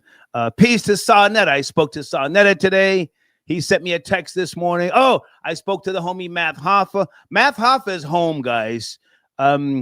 Please go to his YouTube channel, Math Hoffa. He'll give you updates on his health. But I made sure to call him. At first I called, he didn't pick up. I sent him a text. I waited about an hour, then I called again. He picked up. We had a great conversation. There's nothing wrong with reaching out to people who have impacted your life if they, are going through something. And I realize that. I realize that. I thank you for those of you who are still texting me. A couple of people sent me text messages today. And let me just say, I have a new phone, so I don't have everybody's number saved. Please say who you are if you text me. Don't just say, heard you were ill, I'm checking on you. Say, Star, this is so-and-so. That would mean a lot, okay? And Tiffany, what area code are you calling in from? Give me a second, guys. Gangs of Love, good to hear from you, man. Salute. Gangs of Love. Star, hey, the big homie, hey, incomparable. How you doing, sir? Good to hear from you, man. Where do you want to start? Monday night. Man, look, I just want to call in and get in on the topic, but I also wanted to say, man, I'm glad to have you back. Thank you. Me and one of my rivals from this show, you know who he is. We exchanged a couple of text messages. Uh-oh. And I bet he told me, he's like, hey, Star's in the hospital. He may not make it out. And I was like, what? I say, well, man, look, I'm going to pray to Semitic Jesus that Star makes it up out, man. I say, make sure you tell him that so he can verify that for you. But yeah, man, I'm glad to have you back. Thank you, man. Thank you. Foundational Black Americans are rejecting the N-word. That's my theory. We've been going over a lot of different reasons why I'm making that statement. And I think it's a good thing. Where do you stand, Gangs of Love? So I think it's incredulous to believe that we as FBAs are going to stop using that word. And truth be told, I don't think we should. Okay. I think it should be used more in a time and place. There's a time and place for everything. And when I say that, meaning like, if I'm coming to a business meeting with you, even though I might speak to you on this phone a certain way, I'm not going to come to you and be saying the nigger word. When I go around my old relatives, I know not to say that word, you know. So sometimes we as FBA, as creative as we are, we speak in code. The gentleman that wrote that book that you're promoting, Powell. He had a post up that you posted in your, Powell. Mm-hmm. He had a post that he was saying that, you know, he started using the ninja word, and a lot of people don't know, but the ninja word actually came out in like the late 90s, and it was the first time I ever heard it was from a dude from Cali, and it came out in the movie Leprechaun in the Hood, and then it lay dormant for a long time, and then 20 years or 10 years later, it started popping up being more popular. But I really think that FBA should not stop using it. I just think it's more so of time and place, and when we say it, because to me, when I go to the hood and there's some, like, I'm just going to use it. Okay. But then when I go home to auntie house, I'm not going to use it. Okay. So I think it's just more so a time and a place, and it's all on how you interpret it. Okay. Can I jump in? Can you jump in? Absolutely. I'm not saying you shouldn't use it. I'm not saying I'm going to stop. I'm saying today's foundational Black Americans who are acquiring knowledge of self in rapid numbers, I'm saying that they are rejecting it. I'm not saying no one shouldn't go to the hood, as you just said, you know, kick it with the homies and shoot a little dice, you know, and all that sort of jazz, you know, do all that, you know, go into projects, you know, smoke a blunt with your homies, whoever, get robbed, shot, ran out of town, whatever. I'm saying that the foundational Black American movement is moving away from it, pulling away, rejecting it. I think that they have another plan. You're in your 40s, yes? Gangs of Love? Correct, I am. You may not be, hang on. You may not be on the same page with a 25-year-old foundational Black American. They may have no use for the word. Doesn't mean they're going to stop, but I think in record numbers, they're going to pull back and say, been there, done that. That's old. That's what I'm saying. Okay, so the question is, if we stop using the word, then what is the definition of a nigger? Because saying a word isn't going to stop you from being it. It's the actions of being a nigger. And if you ask me, being a nigger isn't defined by being colored or black, so to speak. So if we're going to stop using the word, that we got. I didn't say stop. Behind being I didn't say stop. I didn't say stop. Well, we got to minimize doing nigger activities if we're going to stop using a word. Does that coincide with each other? Like, if we're going to stop using the word, we'll stop being, quote, a nigger if a nigger is determined in being bad. If you look it up, it was defined as being ignorant. Am I correct? So that doesn't define a skin color. That doesn't define a race. A nigger is an action. I hear what you're saying, and I'm not asking a question. I'm making a statement that they are rejecting it. I'm saying that when you become enlightened, knowledge of self, you have a different course of action. We're always going to have niggas. We got some noise in the background. Can you make the adjustments? Gangs of Love? Sorry about that. Yes, sir. Sorry about that. Okay. We're always going to have niggas. We still got the echo, man. It's crazy. What's going on? Can you hear me better now? Yes, sir. There you go. We're always going to have nigga bitches. We're always going to have niggas out of pocket. Niggas robbing, stealing. We're always going to have niggas on the news. We're always going to have niggas on YouTube, TikTok, and other places. What I'm saying, sir, is that the FBA movement is growing and growing, delineating, and it does not need what once was nourishment for some people. Does that make sense or no? Absolutely. If you know better, you do better. So I totally agree with that. You don't have to agree with me. I'm making a statement. But go ahead and land your plane, man. I appreciate you. Yeah, man, Star, glad to have you back. And again, I want to piggyback off of what Rob Lowe said. Hey, salute to Elvis, man. Jesus wept too, homie. So nice. It's okay. Nice. Star, we love you. No homo. We love you, bro. Thank you, man. Gangsta love. If you like it, I love it. I'm out. Salute. Peace. Okay. Guys, sit tight on the phones. Deeds on the screen says we're a little under 30 minutes to reach the goal, guys. The goal is at the top of the live chat. I would appreciate your support by way of that goal. Or you can send a donation via PayPal.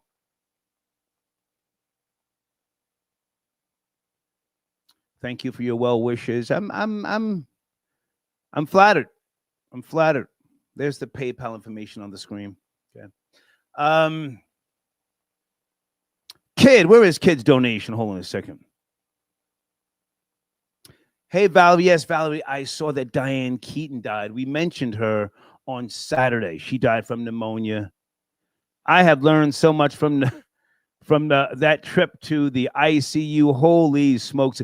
Me and Sarnetta were talking today about pneumonia. Woo! I hope I don't ever in life get pneumonia again. Kid, I got your donation on the screen. Thank you, sir. He says some things are believed because they are true, okay? But many other things are believed simply because they have been asserted repeatedly, okay? Repetition has been accepted as a substitute for evidence. Very good point. Very good point. I could be totally wrong about my theory. What's my theory? Buzz says N-word is never going to stop being used. Okay. I agree with you. It's never going to stop. But what I'm saying is that the foundational Black American movement is going to grow stronger and stronger and stronger. And that's the lineage that I'm more concerned with. I don't care if, again, I don't want to name other ethnicities or cultures, not because I'm scared. I just don't need to prove the point. I don't care who else uses it. I don't care. I think we're going to get to a point when other cultures use it. You're going to look at them as if they're just crazy. A straight face. And they're saying the N-word. Oh, really? Okay. Like that. Let me go to area code 340. Hey there. Good evening. Monday, we're talking about foundational Black Americans are rejecting the N-word. What say you? Good evening, Star 1051 fam checking in. Hey, good to hear from you, man. What's cracking? Good to hear from you, man. What's popping, man? You sound strong today, man. Well, I'm okay, but I'm doing some paperwork behind the scenes here because I'm just not sure how much longer I can keep being strong, if you know what I'm saying. But I feel you, man. Lawsuit against the government. Hint, hint, hint. I'm sorry. Good. You were saying, go ahead. Yeah, man. Glad to have you back. I was sending you donations the whole time you were down. You know what I'm saying? Like, man, everybody likes to feel some support when when they need it. You know what I'm saying? So salute. I appreciate it. As far as the N-word, right? Everyone knows I'm Caribbean, right? But I'm FBA by birth, but I'm Caribbean raised, and you know what I'm saying? Okay. I'm African by blood, right? So, okay. But I think the FBA should hold on to that word because every culture has this silver bullet. Like, if you say this or you do this, then we can come after you in court or we can get you canceled. And we need that magic word as well. Good point. You know what I'm saying? We can't get rid of that. Good point. That's our magic word, and and it's a word that we can use amongst each other without offending each other, but others can't use it. Like, let us keep it. Let's keep it so we don't forget. The other cultures, they have little codes and little keywords they use so we never forget. You never forget we should harp on it, but just for identity's sake and for the ability to protect yourself as far as courts go, or cancel culture is a thing now. It's a weapon now, so everyone has to be able to tap into that weapon and use it if needs be. I hear what you're saying. That's my 2 cents, man. No. I hear what you're saying, but now at the same time, isn't it or hasn't it been amongst us for decades, centuries, if you will? And what is the benefit now? What is the benefit now with that word? As you just said, keep it around for what would you say? Cancel purposes or whatever. What is the benefit now? It's been around for centuries. Still. Yeah, for the sake of identifying, the hatred. You know what I'm saying? Like, you keep it around, you're gonna always be able to identify people with malicious intent towards you because of your color. And I'm not saying personally that's my personal feeling, but objectively I think it makes sense, because if there's certain things that you can say about other cultures to trigger them. Mm-hmm. You know what I mean? To trigger them and you'll be identified as like a hateful person. So we need something like that too, man. Like, I don't know. I just think it's a bad idea to get rid of the word. Stay with me. Stay with me. I can respect everything you're saying. Everything you're saying, and I'm not saying you're wrong. I'm not saying you're wrong. Again, this is just my theory. But now let me ask you this: might there be some way to tax other people, other cultures? I mean, I love that. There's all sorts of hate crime bills, right? With regards to certain cultures, if you knock somebody upside the head on the east side of Manhattan, that's a hate crime. You get extra time in jail. Might there be a way to tax a corporation? Every once in a while, we see some corporation that apologizes for something that was, geared toward the Black community, or whether it be foundational Black Americans or African Americans. What about a tax? Some type of tax? Yeah, I agree, man. I agree. Why not? Why not? And that's what I was getting to. It's so many different opportunities. Like, if you keep the word going, because how we're going as a society is like, it's all about feelings, and it's all about if you get rid of the N word, right, and everything that comes with that, then they're basically trying to get rid of Black identity and just merge us with the LGBT, the alphabet community. They're trying to merge us with that, right? They're trying to take all of our civil rights and give it to them and just merge us together. Like, so we need something that is directly for people of color, right? That's a like I said, a buzzword, a keyword, a trigger word that gets us paid whenever someone's not supposed to use it, uses it. You know what I mean? Okay. So that's just my take on it, man. It's an opportunity to always keep us respected somehow. Okay. You know what I mean? Like, watch him out. Hang on a second. To be clear, 1051, you are Caribbean, but you say you are of the mindset of FBA. I want to be clear. I was born FBA. I'm born in the States. But my mom's from here in the islands. She brought me back here to raise me. And my dad is African, so I'm like that, man. I'm FBA, I'm African, and I'm Caribbean. You're FBA in spirit. Yeah. 1051. I say this with at birth. Well, I gotta claim all three, man. Well, no. I was born in the States. You're born in the States, but you're not FBA by lineage. Yeah. Lineage. Yeah, you're right. Yeah, true. Hey, man, I fuck with you heavy, man. Salute. I just had to say that. Salute. Appreciate you. Yes, sir. Thank you. Salute. Welcome back. Yes, sir. Thank you. That's my guy, man. But I just, we have to be precise. We have to be precise. Someone says, who cares about being... Oh, okay, let me get that on the screen. Oh, do we have an FBA hater?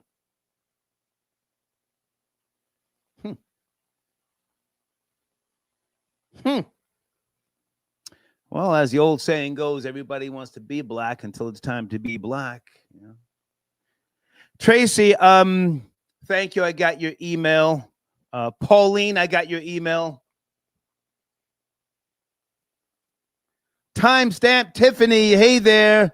So good to hear from you. Hey. You too. It's good to see that you're doing better. Thank you. Your energy is up. Yeah, I'm not sure about my energy, and I got one of those mobile oxygen tanks. I took it out with me today, and I was just testing it out. I went inside a store, and I had the what do you call that thing? The nasal something. I put that up under my nose. Put up under your nose, right? It's a great conversation piece. The mobile oxygen tank. It's only You know what's the craziest thing when you see people with the oxygen tanks and the nasal thing, and they puffing and they just going in with the smokes. You ever saw that? With the smokes, you mean cigarettes? Yeah, cigarettes and everything, just smoking. Oh my God.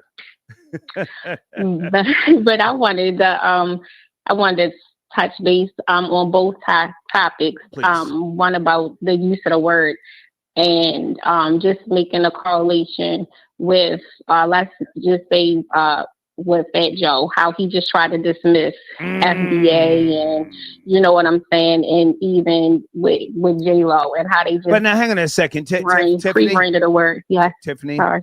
I want us to start. Yeah. I want us to start with my theory. I'm saying foundational Black Americans are rejecting the N-word.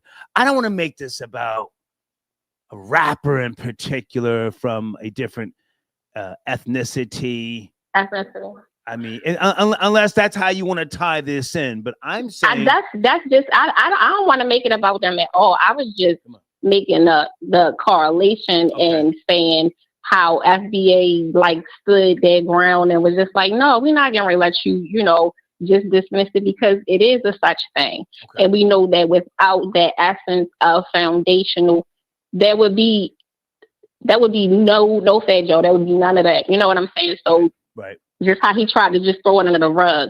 But what I wanted to point out was just how powerful, the foundational Black American is when it comes to culture, when it comes to everything. If you took us away from the United States, you took us away from without us on any part of this world, nothing is going to pop and shake. And I think that should be examined, and we have to focus on that, and taking the power away from things to show exactly how much weight we hold when it comes to the culture, when it comes to just moving the needle and in general, you know what I'm saying? So I think that if we take the power away from it and dismiss it, then what is it? The same way we gave power to it to make it something different and to make it, I guess to take the negative away from it, so to speak. That's what I was just trying to say in regards to that. Yeah. Okay. I can understand what you're saying. I don't know what's next, but I do think, in my mind, based upon the actions of the past, when knowledge and enlightenment comes into play, there's a way that is almost beautiful in terms of how foundational Black Americans greet each other, deal with each other, interact by way of business. I've seen it. I'm not just saying something to sound cool. I've seen it. I've seen cohesive Black people working together in my time. Go ahead. And I feel like that is the movement that we are on. And it feels like we are in a really, really great space. And if we just can continue to keep this momentum going, all the things that we've been able to change, I feel like it's our time. The boomers, no disrespect, but it's time for us to take the reins and, really just walk the talk, I'm sorry. And you know what I mean? And just start to affect change, because the babies, they're watching this, and they want to be disciplined, and they want to be shown a better way. They need some kind of guidance, because they are out of control. And I feel like without foundational Black American, like nothing exists. You know what I mean? Like it wouldn't have sauce. It would just be bland. Imagine just waking up and foundational Black Americans just are not here. You know what I'm saying? Can I jump in, Tiffany? Like some chicken. Yeah, sure. Can I jump in? I want to reiterate, we're always going to have niggers. Period. We're always going to have a need for niggers. We're going to have somebody doing the most, acting up, fighting with police, resisting, running, putting the car in gear. Ah! Please don't let that stop, because you see, that's who we need to look at and to teach our babies. Baby, that's how you don't want to end up. Pay attention. And I agree. Yeah. I agree to a certain degree, but I also feel like the resistance is a part of the movement as well. We can't be docile and just continue to just take whatever is just here, take that.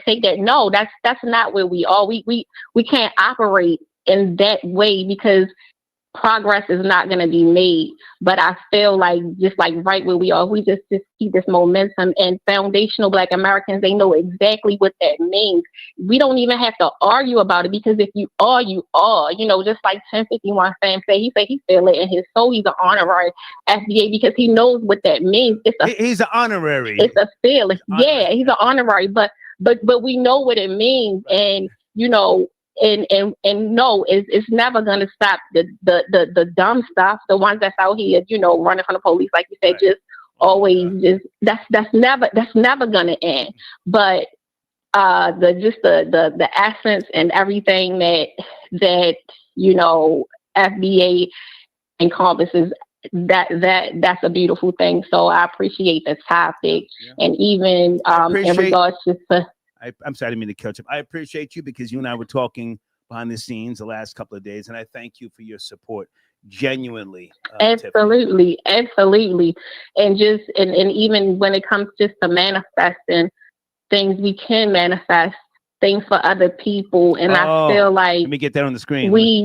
Hang on. I feel like I can't speak for everybody, but again, I felt that, like, I was coming on the line, because I'm telling you, you say, don't cry for me or whatever, but it hit us. Like, I know for me, I was just like, oh no, like I'm sending up whatever. I'm not gonna, get too spiritual, but it really did something to me. And I know that I felt like I wasn't the only one. I felt like everybody came together to lift you up. And I'm just so happy to hear your voice. Thank you. And that you're here, you know what I'm saying, another day to bless us with, a broadcast, because, if is like, this is like home, you know what I'm saying? Like, we troll and we talk about all kind of stuff and we dumb out, but it really is a place of of us coming together to fellowship and just be on one accord, whether we are learning something new, and enlightenment or whatever the case might be. And I just want to just tell you, you are appreciated, and to give you your flowers. Thank you. And thank you for letting me talk, and thank you for allowing for me to have a platform. And I wish you all the best, and I'm gonna continue to lift you up, and I know everybody else will. Okay. And you said you have a new banner coming with regards to your platform? Yeah, I'm gonna send you a new banner in the next week, and anybody that's out there listening, at Doug Life, it's a feel good channel. Right. I've been in the industry for over 10 years. And I just really want to get people up there who are just ordinary people to talk about that extraordinary animals. It's not just thugs. If you have a thing for amphibians, pocket pets, whatever, I wanna have you on a platform. Absolutely. If you want to hit me up. Hey, so the video that I sent you earlier, wasn't that cute? I'm sure you've seen dogs with the little raincoats. Wasn't that was so cute? Yeah, I put raincoats on my dogs. All my dogs had raincoats. Right. All right. Tiffany, I appreciate you. We'll talk, if not tonight, tomorrow, I'm sure. Thank you, Tiffany. All righty. Talk to you soon. Have a good one. Bye now. Okay. Bye-bye. That's Timestamp Tiffany, who does the timestamps for the show, guys. Anthony, I got your donation via Venmo. Thank you so much. Ricardo, I got your donation. Are you on the lines? Where is 609? Did I speak to you? Ricardo, 609. Let me write this down. Hope I didn't miss your call. Guys, I try to get to the calls. Ace. I got your donation, Ace. RR. He says, Star, denouncing the N-word would make more powerful in terms of canceling those who use it and lawsuits.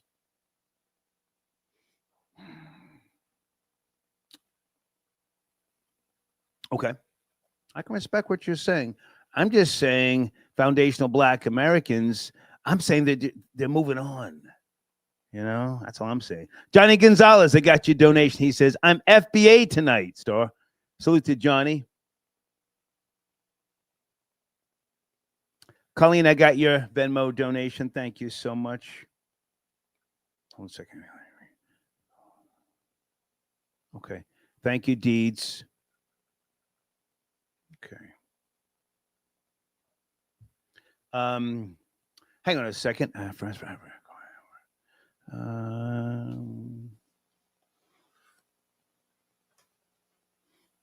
Okay. Thank you, Janet. One of the earliest uses of the term in a popular song was in the lyrics of the 1983 New York song by Grandmaster Flash and the Furious Five.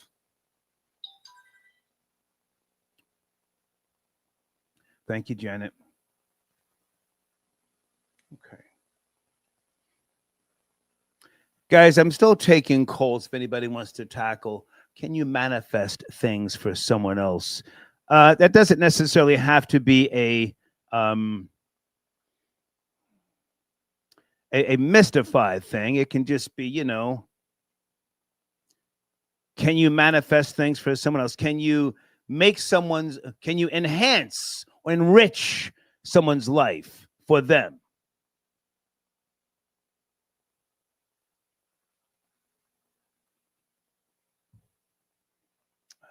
Okay, who's on hold? 910.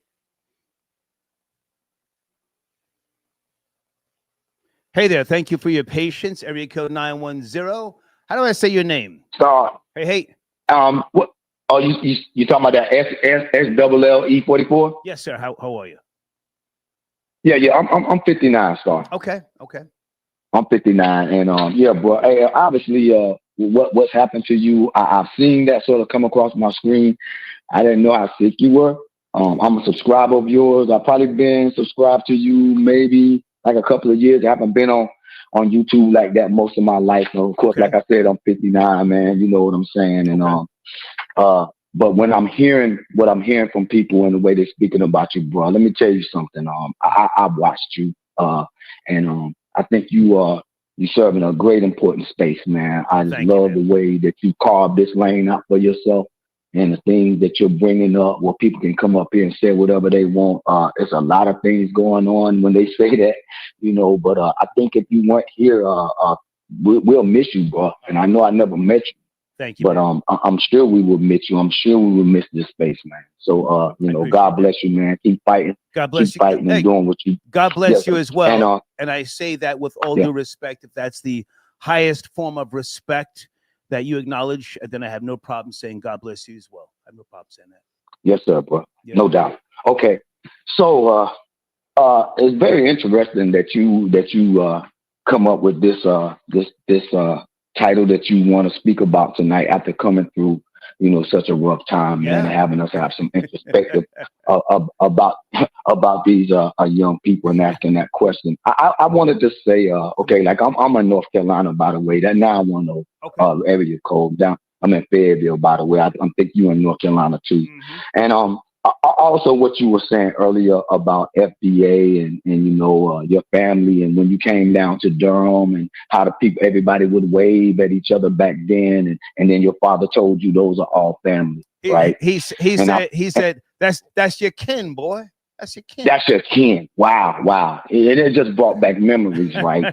Because like you know, like cause the same thing would be going on in probably anywhere in the South, but especially in North Carolina and on the East Coast, because all of our family are there. You know, I was traveling back and forth to New York since 1975, Philly, Connecticut. Okay, so I have family there. I've been there. I've lived there with them. I've traveled there. My grandmother is from there. My father's mother is from up top, and then of course my mother is here in North Carolina. So you know, I'm FBA through and through. And I also wanted to say something else about what you were saying. Like my grandmother dealing with the N-word. My grandmother told me a long time ago, and I remember when she would say, you know, you couldn't even mention that. You couldn't even say the N-word like that right there when I was coming up with her. Because the N-word was basically like a curse word down south, right? And not only was it a curse word, if you would say the N-word, it would have to be where you're in a group with your cousin somewhere in the backyard, or y'all traveling somewhere. Because it was always like, you know, something like a curse word, like you would say, your MFer. You know, you would say that to one of your cousins, but you would never say it when you got around family. It was something that you would say was almost like something that was forbidden. Because if you would say that around your grandmother, then somebody probably might grab you around your neck. All right. So I just wanted to give some little context on that. All right, like in '92. When I was going in '92, when I went down to Florida in '92 and like in '90, the first time I really heard somebody like really saying that N-word a lot was people like down there in Florida. They would say, my nigga. And I don't know if you know that, but that's how they said it down there. That's how they would say my nigga. And when we try to bring this thing into full focus, when you have a large immigrant, how shall I say, people coming around, especially after 65 and things. Influx. A lot of things is influx. Thank you. A lot of things is about the influx and about the language. When it comes to language, every language has bad words, right? Right. When you get introduced to different cultures, right? Because down south there would be a little less back when we were younger, right? Now, when you go up top, it was not really saying the N-word like that right there. Just like the gangs culture moved from the West Coast, because see, on the East Coast you already have gangs, but it's a built-in gang. It was more like family. It was more like where your borough was from, where your neighborhood was from. You got a name based on your street. It wasn't like for the colors, right? So the colors was not that.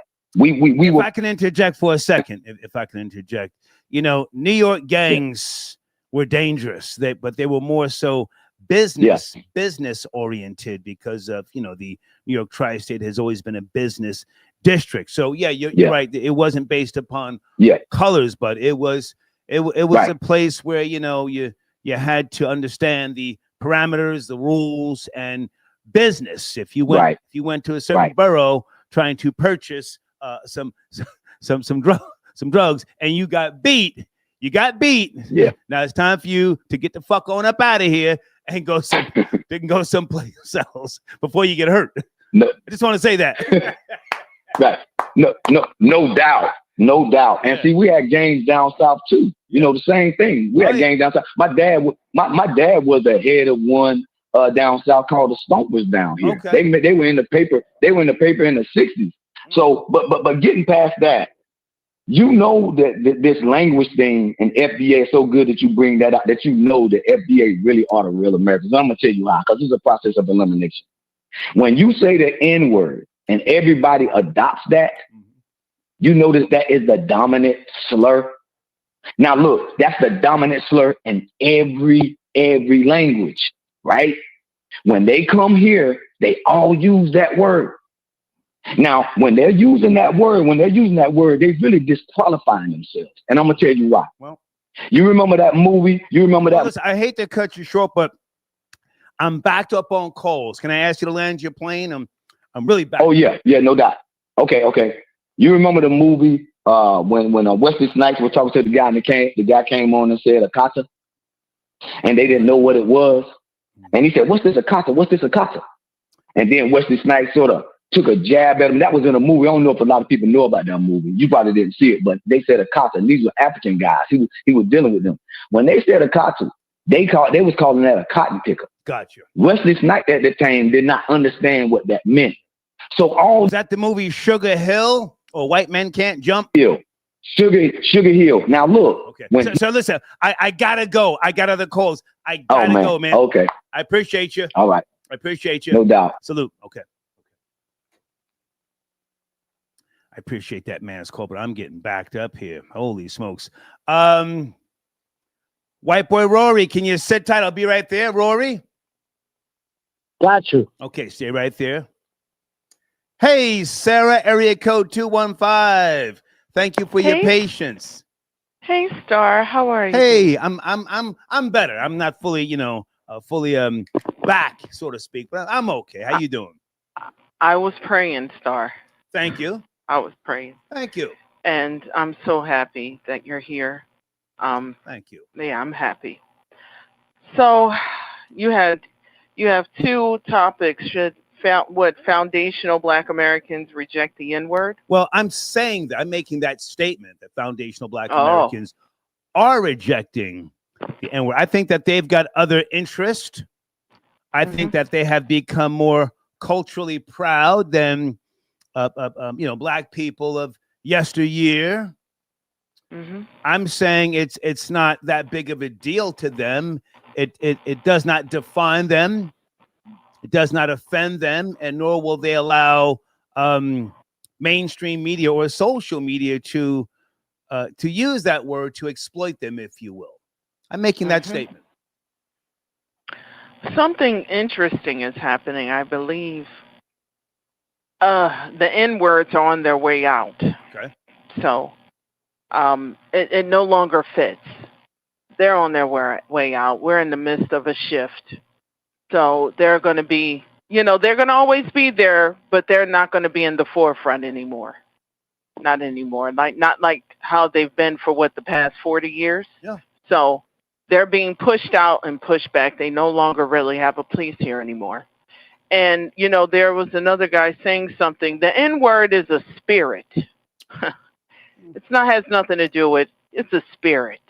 Okay. So you can come across an N-word that has a degree, or they make this amount of money, but the core of them is still that N-word. It's a spirit and an energy that is now being pushed out and no longer has a place here, not where this society is heading. Go ahead, sir. What were you going to say? I was going to go even further and say that delineating, which is what Dr. Claude Anderson spoke about with Rock Newman years ago. They used the term delineating. It's deeper than just weeding out people who are not necessarily FBA by lineage. It's also going to be, in my opinion, shunning those who don't want to elevate. You see, you can claim to be FBA, but if you're not trying to elevate, or if you're not trying to be a part of the solution, then you could be a part of the problem. I'm saying all of that. Go ahead. No, you're absolutely right. That's what's going down starting with that Gen Z. I told you a large chunk of them are gifted, and they're aware, they're educated on a whole nother level. They're spiritual on a deeper level. They have a better understanding, and with them, they have brought a new energy that I'm now witnessing. I'm witnessing Black people show love to each other, consideration, compassion. Just, it's something different. And there are certain niggas that do not fit in this, where this society is now heading. They do not fit. Right. There's no one's mean and miserable. We've just been traumatized as a society for 5 years straight. People don't realize that. So a lot of people are on something different. The niggas no longer fit in. Most people are trying to hold on to themselves psychologically, spiritually, and emotionally. They do not fit in. And now they're being pushed out. And I'm grateful for it. So I thank you. I'm so happy to hear you, Star. Oh, thank you. I was praying, and I'm like, Lord, what do I do? Do I send an email? What do I do? And some said, no, just pray. My chest was hurting. Some said just pray. I said I'm gonna pray right now. I'm gonna keep praying. Well, now pray, but send a donation too. Now donations are I surely will. Thank you so much, Star. Thank Take you, care. sir. Right. Thank you so much. Bye bye. Okay, bye bye. Guys, hold on a second. Truth Seeker, thank you for your comment, darling. You appreciate it. Somebody in the live chat said, where's that comment? This is the objective perspective. Where is that comment? Okay, here you go. Calling yourself FBA and having a problem with the N-word is oxymoronic. Would you care to call in, sir? Let's get you on the line. Oh, there he is. The white Denzel tapping in Monday night. Rory. Yo, Star, what's good? What's up, man? How are you? It's cracking. Everything's good, man. Yo, ain't the N-word is the epitome of cultural appropriation. That was white people's word. When did anybody ever give a pass for black people to start using that and coining that word? Nobody ever did that. You know, if they want to let that word go, then, you know, we'll take it back to its rightful owner. I mean, yeah, I mean, come on, man. Words are powerful. You know, if they're going to take back the N-word, then we're going to take back honky. How about that? You know, if they're going to take back the N-word, then we're going to take back cracker. You can't use that no more. You know, that's all words. That's white people's slurs towards you. Don't be so emotional that you got to use all words towards yourselves. You know, we don't use crackers towards ourselves. You don't hear white people say to other white people, "What's up, my cracker? I love you, my cracker. I love you. Yo, honky, how you doing today, honky?" But you hear that in the black community, hey, my nigga, what's good? You know? I love when this white boy says nigga. Say it again, Rory. Say it again. This is like... Say it again. Say it again. Yeah, this is like cultural appropriation 101. You know? You fighting our style. You know, it's like... Can I jump in? We can't be... I mean, you know... Rory, can I jump in? Can I jump in? Yeah. Can I jump in? Yeah, go ahead. Yeah. Well, now to be clear, the word was not originated in America. To be clear, nigger, negres, well, the different variations did not come from America itself. Just like the swastika did not come from the Third Reich. This you know, yes? Right. So now, but you're saying, what do you say? Don't, if you don't, what do you say? I want to be clear because I'm not saying. Well, what I'm saying is that's cultural appropriation. Okay. That was a. Hang on a second. Hang on. I'm saying foundational Black Americans are rejecting it. It doesn't mean that it needs to go away. Don't use it anymore. I'm saying they've got other fish to fry. They've got other things that are more important. Just like there are other cultures, other groups who you can call them a slur. To them, it rolls off of their backs like, oh, okay, thanks. And they keep it pushing. That's what I'm saying. That's what I see for this new crop, the millions. And guys, I'm looking for the number. If anybody has the number, the estimated number of foundational Black Americans in America. I'm just saying that they've got other things of more importance. Okay, Rory. Well, I mean, I agree with you in that sense. You never heard us complain about being called the niggers of Europe. You never heard that. The blacks of Europe, the niggers of Europe. Like, we accepted that. That's okay. We didn't use that. We didn't use that as a crutch or, something to hold us back. That's all that means to us is that our ancestors came through a tough time, and that we should, recognize that they went through some shit, and we're here, and we should enjoy the the fruits and the labors of the Irish niggers that came before us.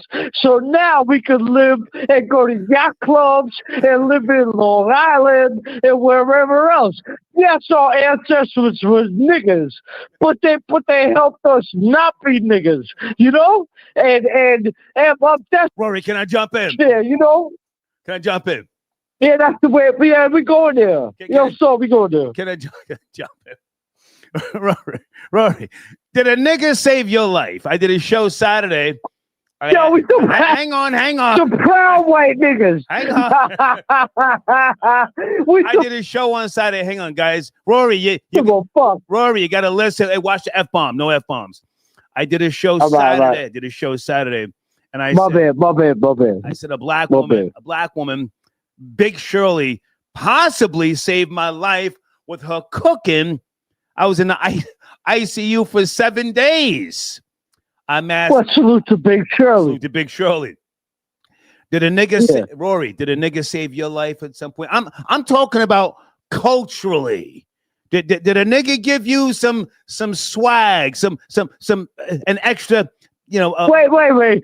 An extra bop, a little pep in your step. Did a nigga save your life?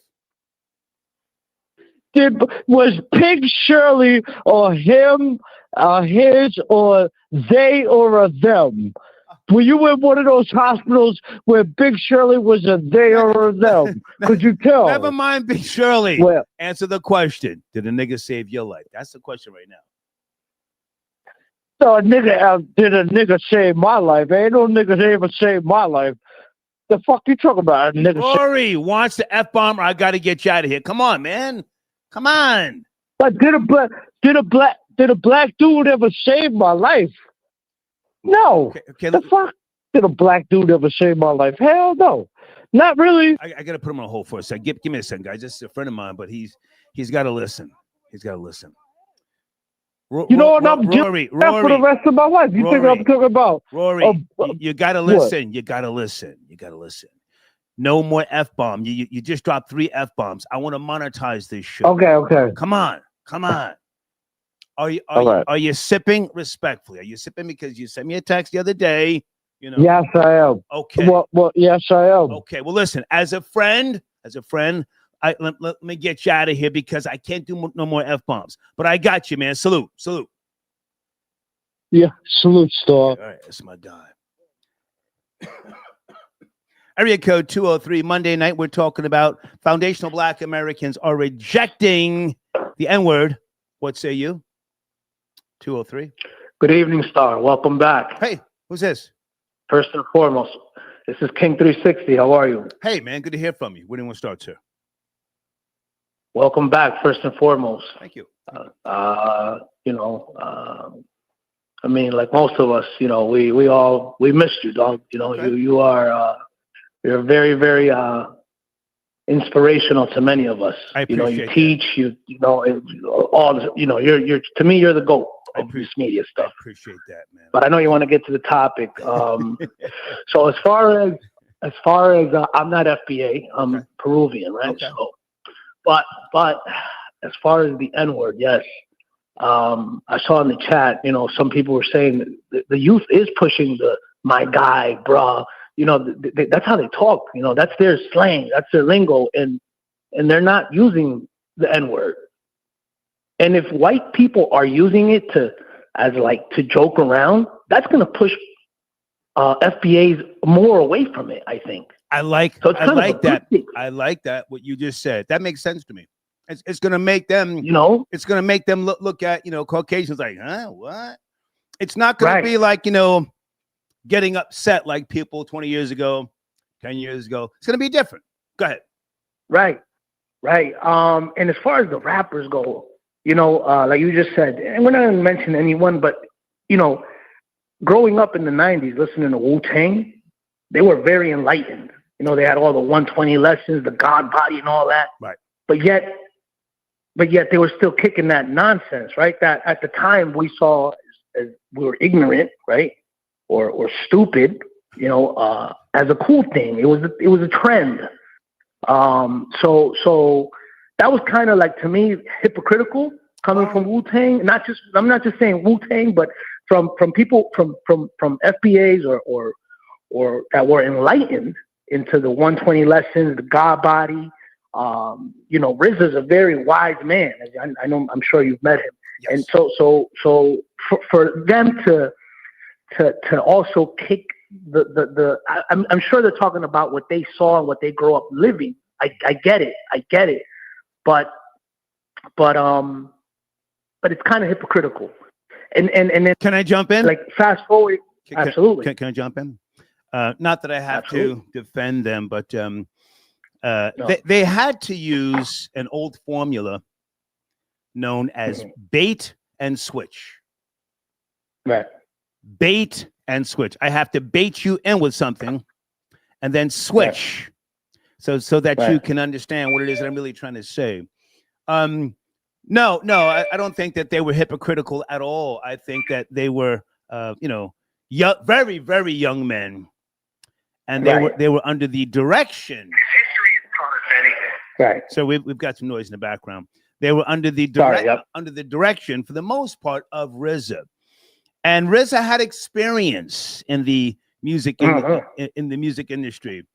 So, they use the bait and switch formula. But when you think about Wu-Tang Clan and all of the members and the message ultimately that they were giving you, it was knowledge and knowledge of self. Go ahead.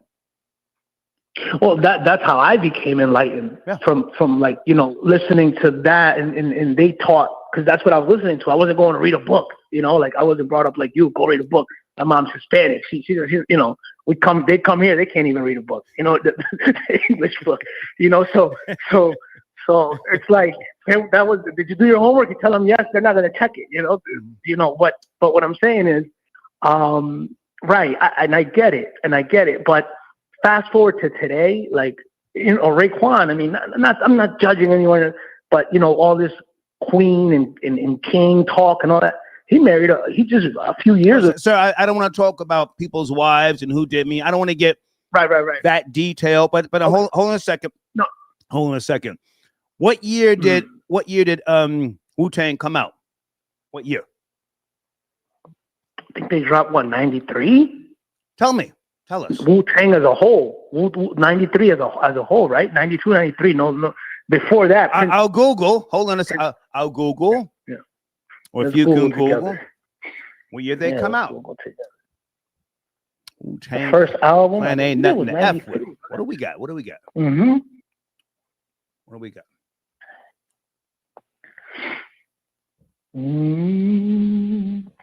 Bear with me. I'm here. I'm getting through it. It says active from 1991. But the first album. 1993. In 1992. 92, and I guess they collectively formed in 1992, and the album. They signed in 1992. Yeah. They released their debut album, Enter the Wu-Tang, 36 Chambers, in 1993. So, 93. I'm trying to, put some pieces of the puzzle together, because again, RZA and his understanding of what the masses, the 85%, the deaf, the dumb, and the blind, what they needed was something that you could, bite, but not necessarily swallow. So let's use something else other than Wu-Tang, because I do want to focus on foundational Black Americans. I appreciate your input here.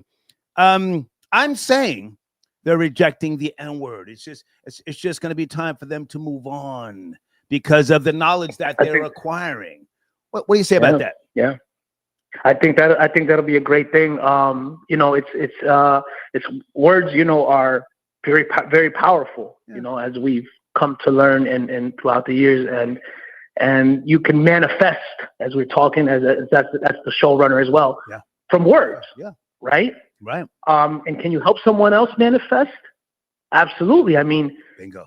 Don't coaches help a player that they see the talent in? Bingo. They push them harder and they push them harder. Bingo. And they see that's helping someone manifest their the best version of themselves.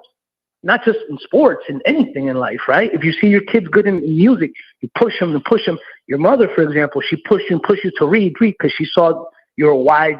She saw something in you.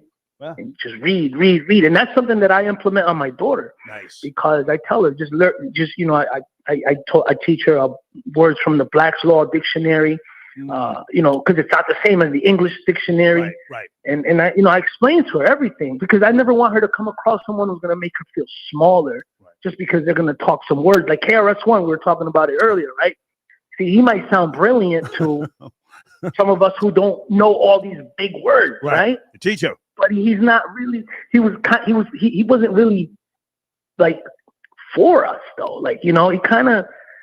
It was kind of like I saw him like he kind of like what's. Well, he was and he is representing the melting pot. I'm not mad at him.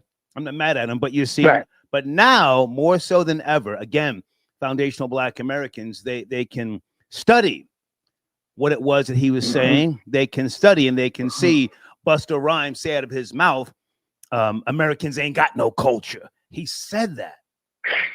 Yeah, it's ridiculous. What? Ridiculous. Anyway, yeah. Listen, man. I never mess with his music, but and I need you to land your plane.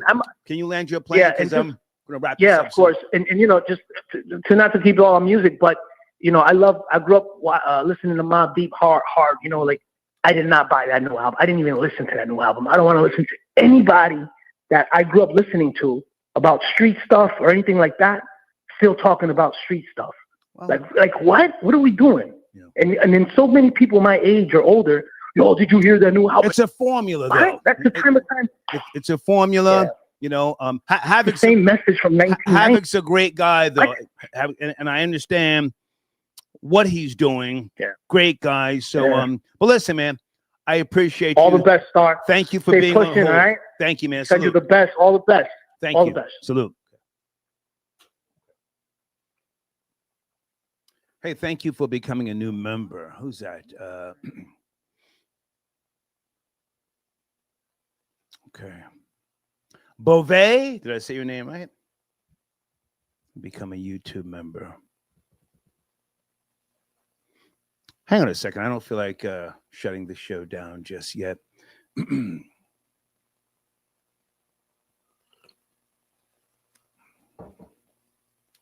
Yes, Havoc is a legend. Absolutely. Absolutely. Anybody else want to chime in on the topic? Foundational Black Americans are rejecting the N-word. It's just my theory. I could be totally off.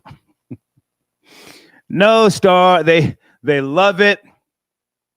They love it so much to the point where they're now calling themselves YNs. They are lost. They don't know where they're going. I'll let you talk.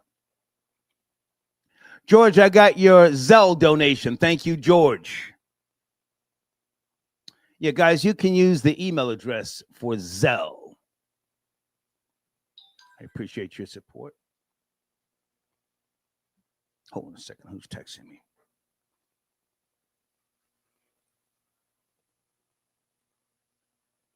Oh, my God. Uh-oh. Hold on. Oh, my God. I'm not going to repeat this text message just yet, but somebody's inquiring.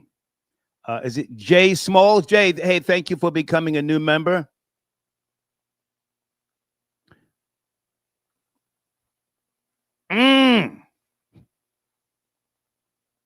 Uh-oh. I'm back, and Sunday is back. Sunday's talking about regulating.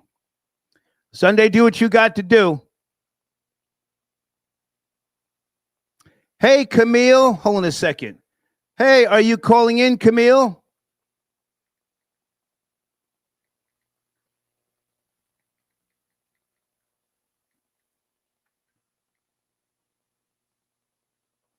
I got so many really nice text messages, emails, as I said.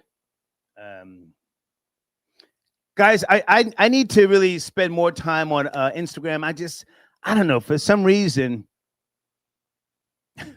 when I go on Instagram, it's just like the functionality.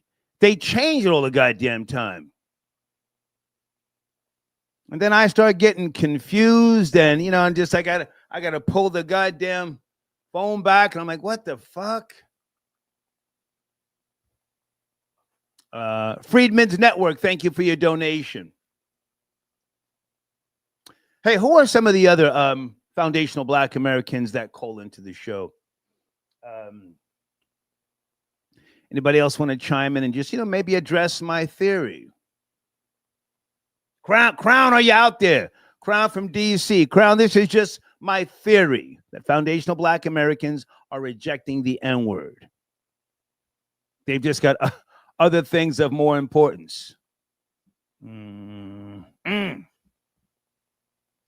Someone says, I'm confused by technology. Well, it's not the technology, it's the functionality.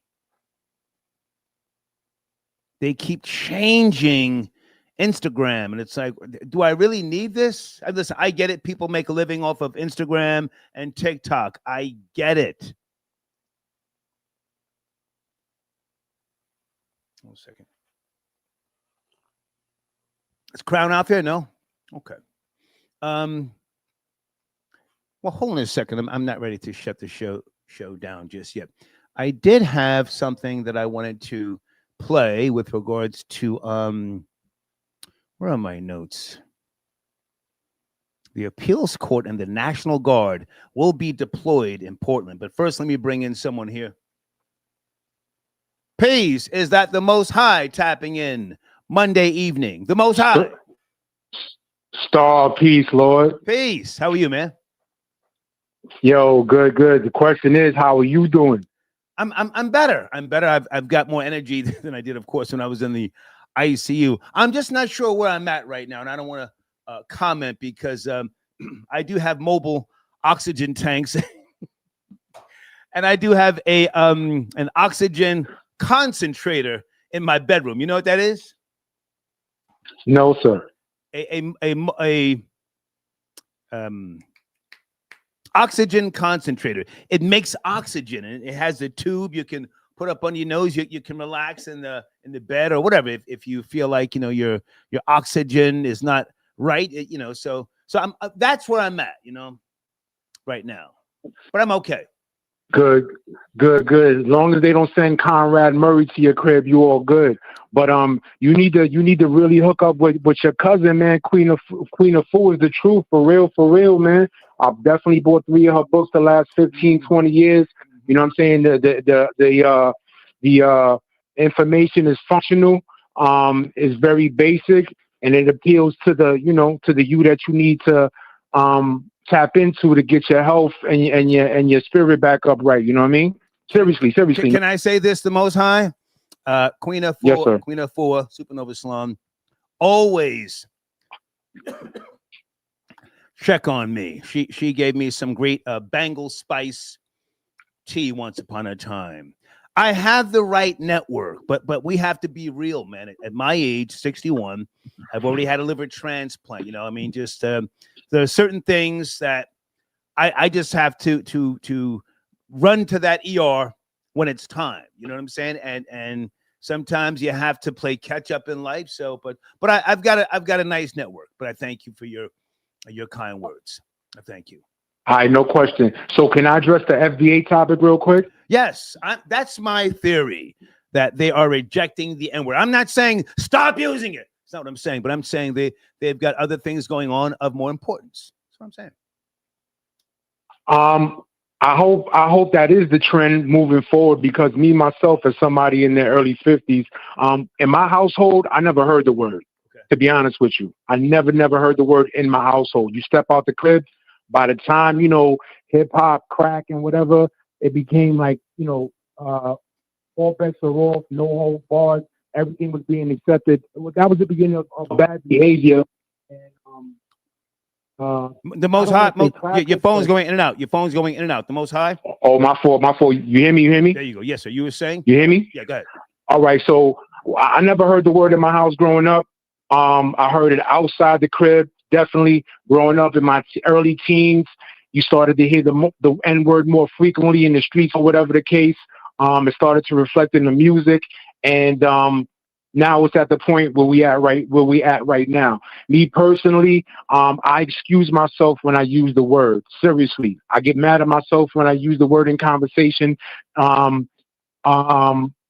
personally feel that if we looked at that slur like every other race or nationality, look at the slurs directed at them, they get tremendously offended. They're ready to fight, take legal action, denounce you and whatever you represent or whatever the case is. If we did that, then I think people would respect us more, and I think we would respect ourselves more. That might sound corny or whatever, but just think about it. If you call any other ethnicity, any nationality, the slur that applies, spick, mick, we can go down the line. You know what I mean?